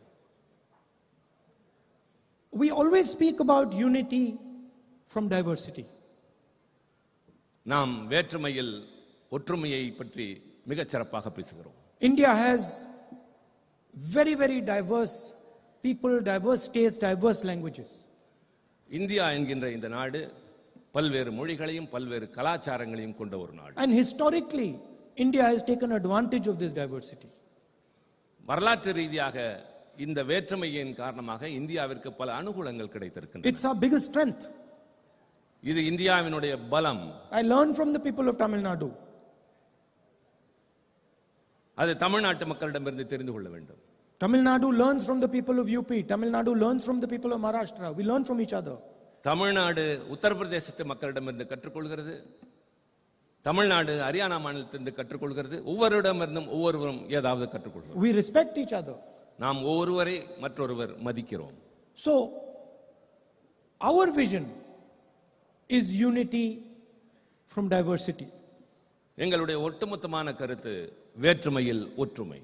And their vision is unity through conformity. Through conformity. அவர்கள் சொல்வது நாம் சொல்வதும் இதுதான். ஒரு உறுதியான வகையிலே தான் இந்த ஒற்றுமையை நிலைநிறுத்த முடியும். You will conform to what we have to say. நாங்கள் எதை சொல்கிறோமோ அதைத்தான் நீங்கள் உறுதிப்படுத்த வேண்டும். But who gave you the right? யார் அந்த உரிமையை தருவது? Who are you to decide what India should be? நீங்கள் யார் இந்தியா எப்படி இருக்க வேண்டும் என்று தீர்மானிப்பதற்கு? Why can't the people of India decide what India should be? ஏன் இந்திய நாட்டு மக்கள் இந்தியா எப்படி இருக்க வேண்டும் என்று தீர்மானிக்க கூடாது? Who has given you this honor? Why? உங்களுக்கு யார் அந்த அதிகாரத்தை கொடுத்தது? So this is the central fight in our country today. இதுதான் இன்றைக்கு இருக்கிற முக்கியமான மைய பிரச்சனை இந்த நாட்டை பொறுத்தவரை. The voice of our people is represented in our institutions. நம்முடைய அமைப்பில் மக்களுடைய குரல் தான் எதிரொலிக்க வேண்டும். And systematically the voice of our people is being attacked. ஆனால் தொடர்ச்சியாக திட்டமிட்டு மக்களுடைய உரிமைகளும் உணர்வுகளும் நசுக்கப்படுகின்றன. The judiciary, the election commission, the media, systematically one by one these things are being attacked. நீதித்துறை, தேர்தல் ஆணையம், பத்திரிகை துறை எல்லாம் தொடர்ச்சியாக திட்டமிட்டு நசுக்கப்படுகின்றன.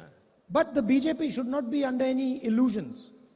We know how to fight them. We are going to fight them. We are going to defeat them. Bharatiya Janata எந்த கற்பனையான உலகத்திலும் வாழ வேண்டாம். அவர்களை எப்படி யுத்தம் செய்வது, எப்படி அவர்களை எதிர்கொள்வது என்பது எங்களுக்கு தெரியும்.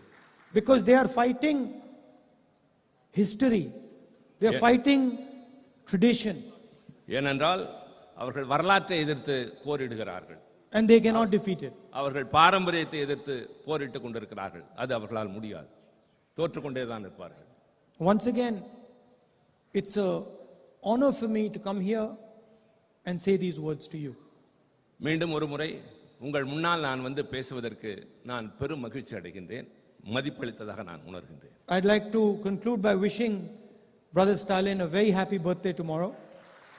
என்னுடைய உரையினை திரு ஸ்டாலின் அவர்களுக்கு என்னுடைய உளமார்ந்த பிறந்தநாள் வாழ்த்துக்களை தெரிவித்துக் கொண்டு, And I've noticed he's trimmed down a lot. நான் கவனித்தேன், முன்னை விட அவர் இன்னும் இளமையாக இப்போது தோற்றமளிக்கின்றார். So he should eat properly the cake tomorrow. அதனால் நாளை அவர் பிறந்த நாள் கேக்கை சரியாகவே சாப்பிட வேண்டும். Thank you. நன்றி. நன்றி, வணக்கம். We wholeheartedly thank you, India's most dynamic leader, for your presence and special address. நன்றி நவல்தல் தமிழருக்கு நிகர் தமிழரே என்பதை மீண்டும் நிரூபிக்க விழாவில் பங்கேற்ற மற்றவர்களுக்கும் நிறைவு பரிசு வழங்கப்படுகிறது. பீகார் சட்டமன்ற எதிர்க்கட்சித் தலைவர் திரு தேஜஸ்வி அவர்களுக்கு நினைவு பரிசு வழங்கப்படுகிறது.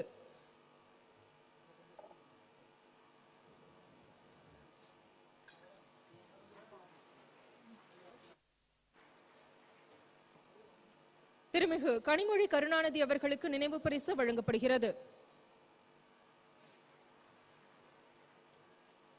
பூம்புகார் பதிப்பக உரிமையாளர்கள் திரு ராஜா சுந்தர் சிங் மற்றும் திரு ஷாம் பிரசாத் ஆகியோர்களுக்கு நினைவு பரிசு வழங்கப்படுகிறது.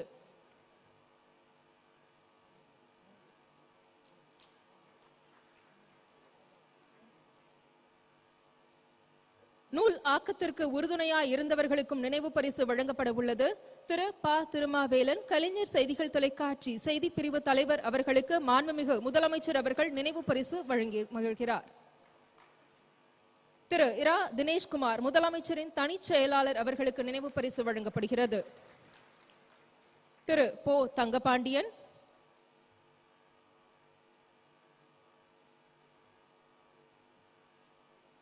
வடிவமைப்பாளர் திரு தமிழரசு அவர்களுக்கு நினைவு பரிசு வழங்கப்படுகிறது.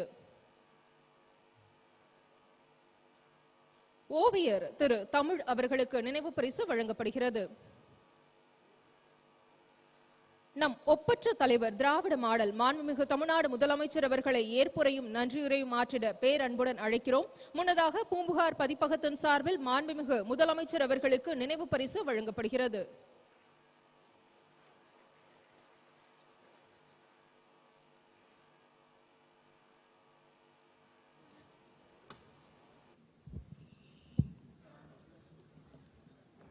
அன்புள்ள உங்களில் ஒருவன் நூல் வெளியீட்டு விழா நிகழ்ச்சியினுடைய தலைவர், கழகத்தினுடைய பொதுச் செயலாளர், நீர்வளத்துறை அமைச்சர் மாண்புமிகு அண்ணன் துரைமுருகன் அவர்களே, நூலினை வெளியிட்டு இந்த நிகழ்ச்சிக்கு சிறப்பையும், அதே நேரத்தில் நாளை தினம் என்னுடைய பிறந்த நாள், அதற்கு உரிய வாழ்த்தும் எடுத்து சொல்லி உரையாற்றி அமர்ந்திருக்கக்கூடிய என்னுடைய அன்பிற்கினிய அருமை சகோதரர் திரு ராகுல் காந்தி அவர்களே, வாழ்த்துரை வழங்கியிருக்கக்கூடிய கேரள மாநிலத்தினுடைய முதலமைச்சர் மாண்புமிகு பினராயி விஜயன் அவர்களே, முன்னிலை வைத்துக் கொண்டிருக்கக்கூடிய கழகத்தினுடைய பொருளாளர் நாடாளுமன்ற கழக குழுவினுடைய தலைவர் என்னுடைய இனிய நண்பர் TR பாலு அவர்களே, வருகை தந்து வாழ்த்துறை ஆற்றியிருக்கக்கூடிய ஜம்மு காஷ்மீர் மாநிலத்தினுடைய முன்னாள் முதலமைச்சர் உமர் அப்துல்லா அவர்களே, பீகார் மாநிலத்தினுடைய எதிர்க்கட்சி தலைவர் தேஜஸ்வி அவர்களே, மதிப்புமிகு கவி பேரரசு வைரமுத்து அவர்களே, பாசமுள்ள சகோதரர் மானமிகு நடிகர் சத்யராஜ் அவர்களே, வரவேற்புரை ஆற்றியிருக்கக்கூடிய கழகத்தின் மகளிர் அணியின் செயலாளர், நாடாளுமன்ற குழுவினுடைய துணைத் தலைவர் என்னுடைய அருமை தங்கை கனிமொழி அவர்களே,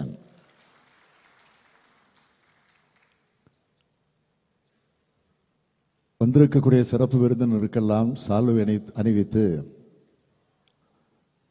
பெருமைப்படுத்தி இருக்கக்கூடிய இளைஞரணியின் செயலாளர் தம்பி உதயநிதி ஸ்டாலின் அவர்களே, இந்த நூலினை அழகோடு அச்சிட்டு வழங்கியிருக்கக்கூடிய பூம்புகார் பதிப்பகத்தினுடைய உரிமையாளர்கள் ராஜா சுந்தர் சிங் அவர்களே, ஷாம் பிரசாத் அவர்களே,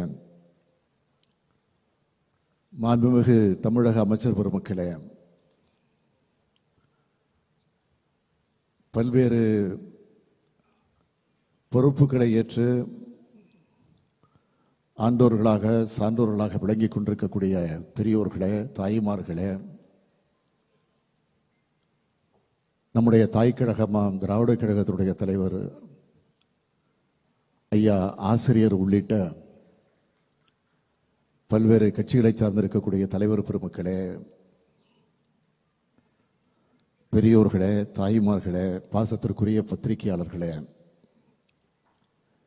என் உயிரோடு கலந்திருக்கக்கூடிய தலைவர் கலைஞர் அவர்களின் உயிரினும் உயிரான அன்பு உடன்பிறப்புகளே, உங்கள் அனைவருக்கும் என்னுடைய அன்பான வணக்கம். முத்தமிழறிஞர் தலைவர் கலைஞர் அவருடைய நிறைவுக்கு பிறகு கோடிக்கணக்கான திராவிட முன்னேற்ற கழகத்தினுடைய உடன்பிறப்புகளின் தலைவனாக நான் தேர்ந்தெடுக்கப்பட்ட பொதுக்குழுவில் பேசுகிற பொழுது குறிப்பிட்டு சொன்னேன், கலைஞர் அவர்களைப் போல எனக்கு எழுத தெரியாது, கலைஞர் அவர்களைப் போல எனக்கு பேசவும் தெரியாது, ஆனால் அனைத்தையும் நான் முயன்று பார்ப்பேன் என்று அப்ப குறிப்பிட்டேன்.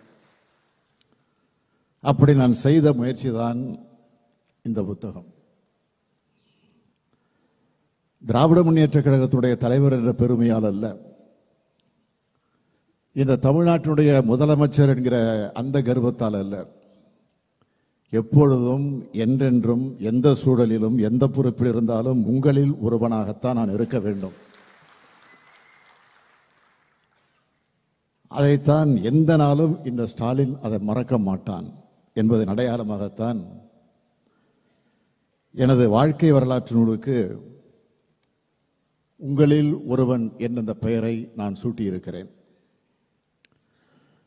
நீங்கள் அனைவரும் உங்களை விட உயரமான இடத்துல கொண்டு போய் என்ன உட்கார வச்சாலும் நான் என்றுமே உங்களின் ஒருவன் தான்.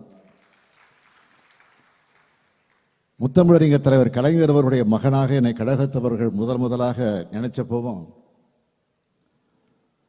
உங்களின் ஒருவன் தான் நான் கழகத்தவரோடு அவர்களுடைய ஒருவராக நான் செயல்பட்டு கொண்டிருக்கிறேன். இளைஞரணியின் செயலாளராக பொறுப்புக்கு வந்தப்போவும் உங்களின் ஒருவனாகத்தான் நான் செயல்பட்டேன். கழகத்தினுடைய பொருளாளராக பொறுப்பேற்ற போதும் அப்படித்தான் செயல்பட்டேன். அமைச்சரான போவோம், துணை முதலமைச்சராக இருந்த போவோம் அப்படித்தான் நான் செயல்பட்டேன். ஏன் இப்பொழுது கழகத்தினுடைய தலைவராக ஆன பிறகும் இப்போ முதலமைச்சராக ஆன பிறகும் அப்படித்தான் செயல்பட்டு கொண்டிருப்பேன்.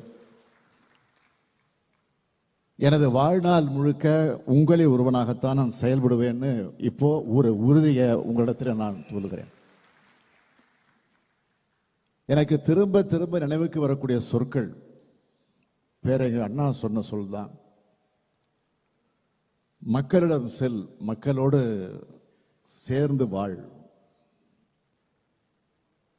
சென்னை மாநகரத்தினுடைய மேயராக நான் பொறுப்பேற்ற நேரத்தில்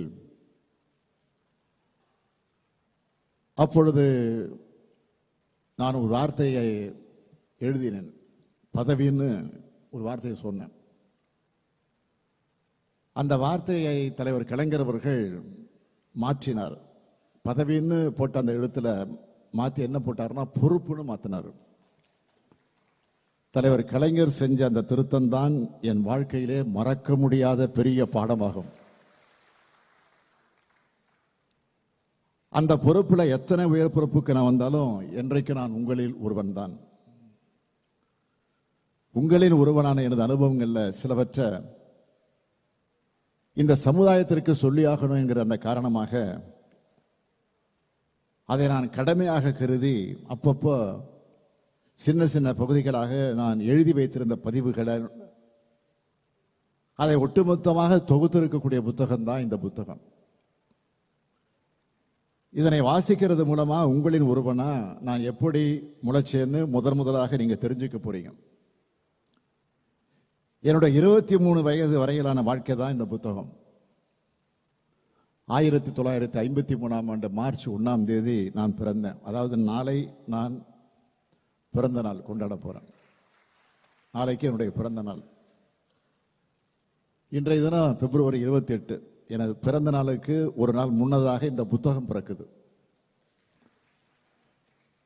1976ஆம் ஆண்டு பிப்ரவரி 1 அன்று விசா சட்டத்தின் கீழ் நான் கைது செய்யப்பட்டு சென்னை சிறையில் அடைக்கப்பட்டேன். இதுக்கு இடைப்பட்டிருக்கக்கூடிய ஆண்டுகளில் நடந்த வரலாற்று சுவடுகள் தான் இந்த புத்தகம். எந்த ஒரு மனிதருக்கும் முதல் 25 வயது வரையில காலகட்டம் என்பது மிக மிக முக்கியமான காலகட்டமாகும். அவரது எதிர்கால வாழ்க்கையை தீர்மானிக்கிறது அந்த வயசு தான்.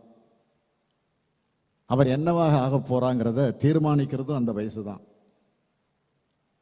8 மனித வாழ்க்கை பிரச்சனை அதை பற்றி எழுதின நம்முடைய கவி பேரரசு வைரமுத்தவர்களுக்கு இது நல்லா தெரியும். விளையும் பயிர் முளையிலேயே தெரியும்னு சொல்லுவாங்க. ஆமாம், நான் அரசியல் பயிராகத்தான் வளர்ந்தேன் என்பதை இந்த புத்தகத்தை படிப்பதன் மூலமாக நீங்கள் தெரிந்து கொள்ளலாம். 1996ஆம் ஆண்டு சென்னை மாநகரத்தினுடைய மேயராக நான் பொறுப்பேற்ற போது பத்திரிகையாளர்களில் ஒருவர் ஒரு கேள்வி என்னிடத்தில் கேட்டார். அரசியலுக்கு வராம போயிருந்தா நீங்க என்ன ஆகியிருப்பீங்க அப்படின்னு ஒரு கேள்வியை கேட்டார். நான் உடனே சொன்னேன், நான் அரசியலில் தான் இருந்திருப்பேன் அப்படின்னு பதிலுக்கு சொன்னேன். அரசியல் என்பது என்னுடைய ரத்தத்தில் இருந்தது. பள்ளிக்கு போனாலும் சரி, கல்லூரிக்கு போனாலும் சரி, என் மனதில், மூளையில், சிந்தனையில், செயலில் கழகம் கழகம் கழகம் என்பதுதான் இருந்தது என்பதை இந்த புத்தகத்தை நீங்கள் வாசிக்கிற போது நிச்சயமாக நீங்கள் உணரலாம். பிற்காலத்தில் தான் என்னவாக போகிறோம், மிக மிக மிக மிக சிறிய வயசிலேயே அதை தீர்மானிச்சுட்டா, அதிலிருந்து இம்மி அளவும் விலகாம பயணிச்சா அந்த இலக்கை நிச்சயம் அடைஞ்சே தீர்வாங்க என்பதற்கு அடையாளம் தான் நான் என்பதை இங்கே பதிவு செய்கிறேன். அப்படிப்பட்ட அடையாளங்களுடைய தொகுப்பு தான் இந்த புத்தகம். அந்த இலக்கை அடையறதுக்கு நான் எந்த சாகசங்களும் செய்யல. அப்படி சாகசங்கள் செய்ய வேண்டிய அவசியமும் எனக்கு ஏற்படலை. நான் என்னுடைய இயல்புல இருந்தேன். என்னுடைய இயல்பை என்னை இந்த இடத்துல கொண்டு வந்து நிறுத்தி இருக்கு. தலைவர் கலைஞர் அவர்கள் ஒரு முறை சொன்னார், நான் பக்குவப்பட்ட காலத்தில், கலைஞர் சொன்னதை சொல்றேன், நான் பக்குவப்பட்ட காலத்தில் பிறந்தவன் தான் ஸ்டாலின். அது அவனது இயல்பிலேயே தெரியும்னு சொன்னார். அப்படிப்பட்ட பக்குவம் சின்ன வயசிலேயே எனக்கு இருந்ததுங்கிறத இந்த புத்தகத்தின் மூலமாக நீங்கள் அறிந்து கொள்ள முடியும். பிறக்கும் போதே ஒரு தலைவருக்கு மகனாக பிறந்ததும் அதுக்கு ஒரு வகையில காரணமாக கூட இருக்கலாம். சின்ன வயசுல நான் பார்த்த அரசியல் நெருக்கடிகள், கைதுகள், போராட்ட காட்சிகள் இதுக்கு காரணமாக கூட இருக்கலாம். சாதாரணமாக ஒரு இளைஞனின் வாழ்க்கையில் நடக்காத, பார்க்காத, கேள்விப்படாத காட்சிகள் எல்லாம் என்னுடைய வாழ்க்கையில் நடந்தும் இருக்கிறது. அதுவும் காரணமாக இருக்கலாம். நான் 5 மாச குழந்தையா இருந்தப்போ தலைவர் கலைஞர் அவர்கள் திருச்சி சிறையில் இருந்தார். என்ன கை குழந்தையா தூக்கிக்கிட்டு என்னுடைய தாயார் தயாளம்மாள் அவர்கள் திருச்சி சிறைக்கு கொண்டு போய் கலைஞர் இடத்துல காட்டினாங்க. நான் 12 வயசு பையனா இருந்தப்போ மொழி போராட்டத்தில் ஈடுபட்டதுக்காக தேச பாதுகாப்பு சட்டப்படி தலைவர் கலைஞர் அவர்கள் கைது செய்யப்படுகிறார். நம்முடைய மதிப்பிற்குரிய அண்ணன் முரசொலி மாறன் அவர்கள் அவரும் அப்போ கைது செய்யப்படுகிறார். கல்லூரி படிக்கிற காலத்தில் தான் நான் மிசாவில் கைதானேன். கோபாலபுரம் வீட்டினுடைய அறையாகத்தான் சிறை இருந்துச்சு. அதுதான் என்ன செதுக்கியது. கோபாலபுரம் வீடு என்பது தமிழ்நாட்டினுடைய நிரந்தர அரச சபை. அது கோபாலபுரம் வீடு திராவிட இயக்கத்தினுடைய திருச்சபை. திரையுலக கலைஞர்களுக்கு அது கலைச்சபை, இலக்கியவாதிகளுக்கு அது சிந்தனை சபை. மொத்தத்தில் எங்களுடைய உயிர் சபை அதுதான். அந்த உயிர் சபை தான் என்னை உருவாக்குச்சு. அந்த வீடு என்னை வளர்த்தது, ஆளாக்கியது, பக்குவப்படுத்தியது, பண்படுத்தியது, பல்வேறு பொறுப்புகளுக்கு என்னை தகுதி படைத்திருக்கிறது. அந்த வகையிலே பார்த்தா இந்த புத்தகம் அந்த வீட்டினுடைய வரலாறு. பள்ளி பருவத்தில் கழக பாடம் படித்த வரலாறு, பாட புத்தகங்களோடு முரசொலி படித்த வரலாறு, கல்லூரி காலத்தில் அரிதாரம் பூசி முரசே முழுங்க நாடகம் போட்ட வரலாறு, படிச்சு முடிச்சு பணிக்கு போக விரும்பாம மொழி காப்பதற்காக உயிரை தர தயார்னு முழங்கின வரலாறு, திரையுலகிலே கால் பதித்த வரலாறு, 23 வயசுல துர்காவை கரம் பிடிச்ச வரலாறு, திருமணமான காலத்தில் 5 மாத காலத்தில் சிறைபிடிக்கப்பட்ட வரலாறு. இப்படி எல்லா திருப்பங்களையும் 23 வயதுக்குள்ள பார்த்தவன் தான் நான். அதைத்தான் இந்த புத்தகத்தை நான் எழுதியிருக்கிறேன். தலைவர் கலைஞர் அவர்கள் உட்கார்ந்த நாற்காலியிலே நான் உட்காருவேன்னு நினைச்சு கூட பார்த்தது கிடையாது. முதல்வராக இருந்த அண்ணா அவர்கள் அவருடைய காரை அனுப்பி என்னை அழைச்சிட்டு வர சொன்னார். நானும் ஒரு காலத்தில் அந்த நாற்காலியில் உட்காருவேன் என்று அப்போ நினைக்கவே இல்லை. பள்ளிக்கூடத்தில் படித்துக் கொண்டிருந்த மாணவனாக அண்ணாவினுடைய பிறந்த நாளை நடத்தினப்போ அதில் பல நிகழ்ச்சிகளுக்கு நான் துரைமுருகனை அழைச்சிட்டு வந்து பேச்சாளராக மேடையில் நிற்க வச்சு பேச வச்சு அழகு பார்த்தவண்ணா. அவர் இன்றைக்கு கழகத்தின் பொதுச் செயலாளர், நான் இன்றைக்கு இந்த கழகத்தினுடைய தலைவர். 1953 நான் பிறந்தப்போ குலக்கல்வியை எதிர்த்து போராடணும். இன்று நீட் தேர்வு எதிர்த்து போராடிட்டு இருக்கிறோம். பள்ளி மாணவனாக நான் இருந்தப்போ இந்திய எதிர்ப்பு போராட்டம் நடந்துடும். இன்று இந்திய ஆதிக்கத்தை இன்றைக்கு நாம் எதிர்த்து கொண்டிருக்கிறோம். 1971 அண்ணா விழாவை நான் நடத்தியப்போ 3 மாநிலத்துடைய அமைச்சர்களை வரவழைச்சு அதில் பங்கேற்க வச்சு மாநில சுயாட்சிக்காக குரல் கொடுத்தோம். இன்றும் அதுக்கு முழங்கிட்டு இருக்கோம். இப்படியே சொல்லிக்கிட்டே போகலாம். புத்தகத்தில் இருக்கிறது அதிகம் சொல்லிவிடக்கூடாதுங்கிறதெல்லாம் நான் இதோட நிறுத்திக்கிறேன். ஏன்னா நீங்க காசு கொடுத்து வாங்கி படிக்கணும். இந்த புத்தகத்தில் நான் மட்டும் இல்லை, நூற்றுக்கணக்கான மனிதர்களுடைய முகங்கள் அந்த புத்தகத்தில் இருக்கு. படிக்கிறப்போ உணர்வீங்க. நினைவில் இருக்கக்கூடிய பெயர்களைத்தான் நான் குறிப்பிட்டிருக்கிறேன். என் கூட பயணப்பட்ட மனிதர்கள், எனக்கு துணையாக வந்தவங்க, கூட்டம் ரொம்ப பெருசு. நான் தனி மனிதன் அல்ல, ஒரு கூட்டம் என்பதை இதன் மூலமாக நான் சொல்லியிருக்கிறேன். இது கொள்கை கூட்டம் என்பதையும் நீங்கள் அறிந்து கொள்ள முடியும். பொது வாழ்வை பூங்காவாக நான் எப்பவும் கருதுனதில்லை.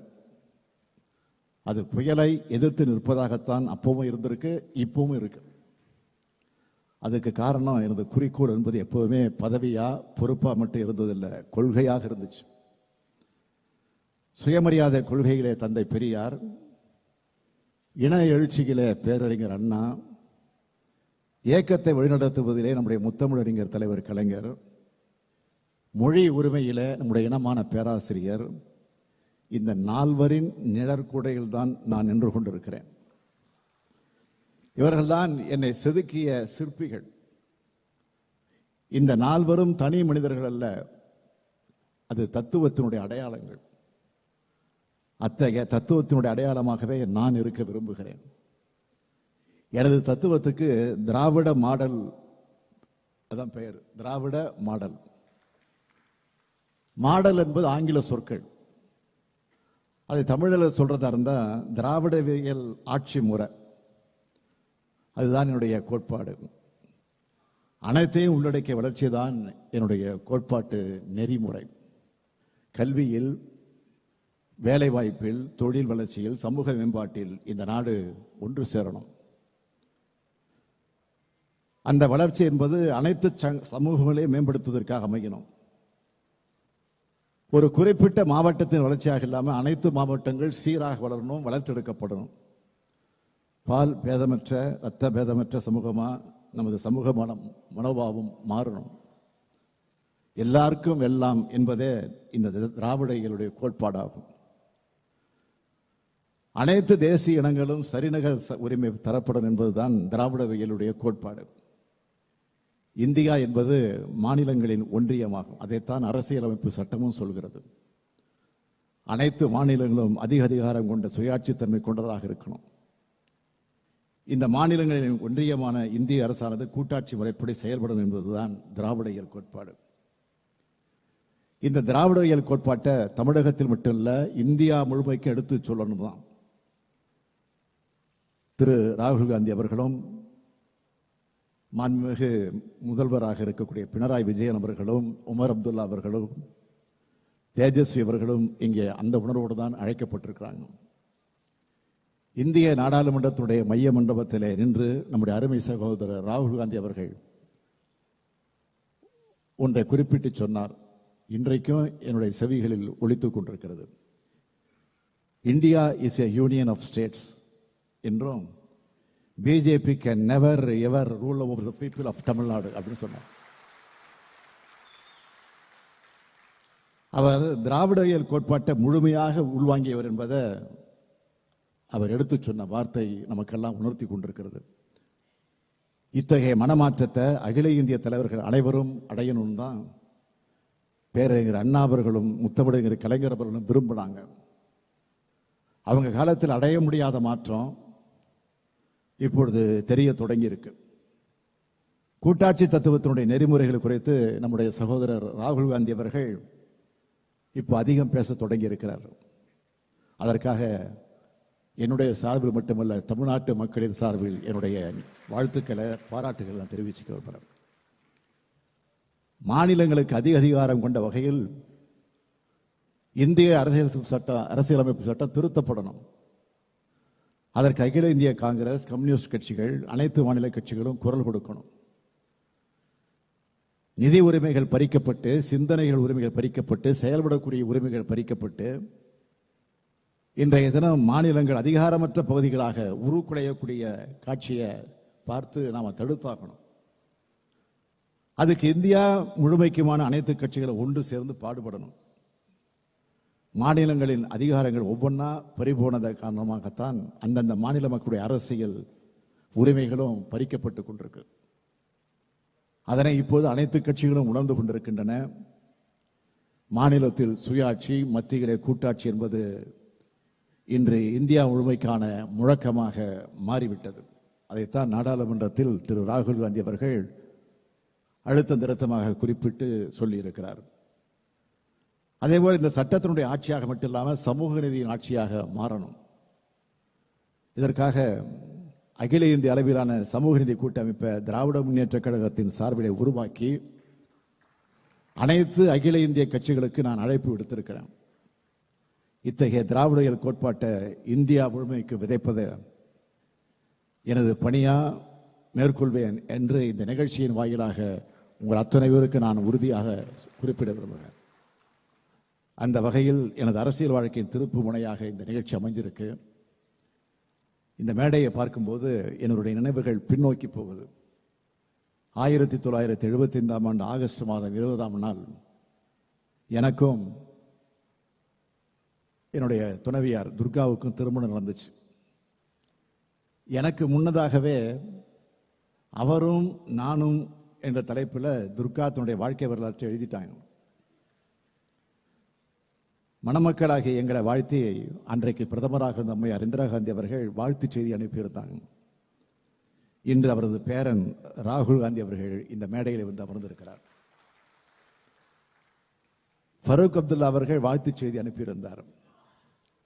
இன்று அவரது மகன் உமர் அப்துல்லா இந்த மேடையில் இருக்கிறார்.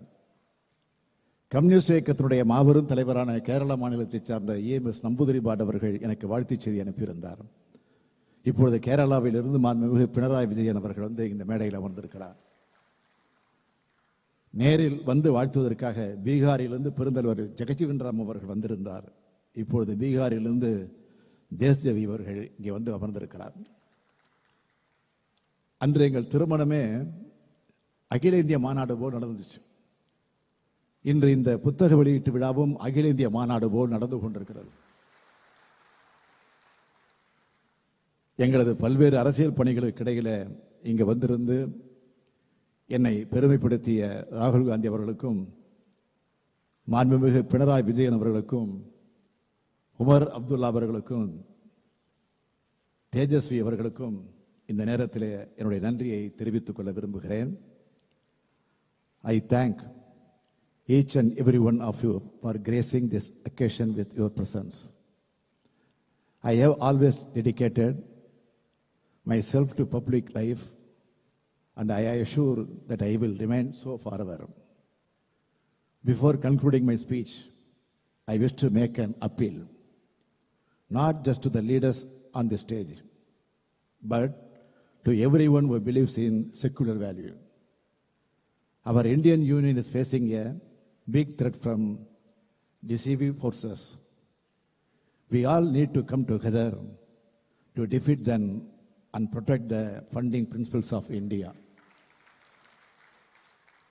தலைவர் கலைஞர் அவர்களின் புத்தக வெளியீட்டு விழாக்களில் பெரும்பாலும் நம்முடைய கவிப்பேரரசு வைரமுத்து அவர்கள் இருப்பார்கள். இந்த மேடையிலும் வைரமுத்து அவர்கள் இருக்கிறார்கள். கலைஞர் இல்லாமல் வைரமுத்துவின் புத்தக வெளியீட்டு விழாக்கள் இருக்காது. அந்த நன்றியின் அடையாளமாகத்தான் கலைஞரின் கவிதை அடையாளமாக இங்கு வந்திருந்து வாழ்த்திய அத்தனை பேருக்கு நான் நன்றி தெரிவிச்சுக்க விரும்புகிறேன். திராவிட இயக்கமும் திரையுலகமும் பிரிக்க முடியாதவை. அதேபோல கோபாலபுரமும் கோடம்பாக்கமும் பிரிக்க முடியாதவை. தலைவர் தொடங்கி இன்று உதயநிதி வரை அது தொடர்ந்து வருது.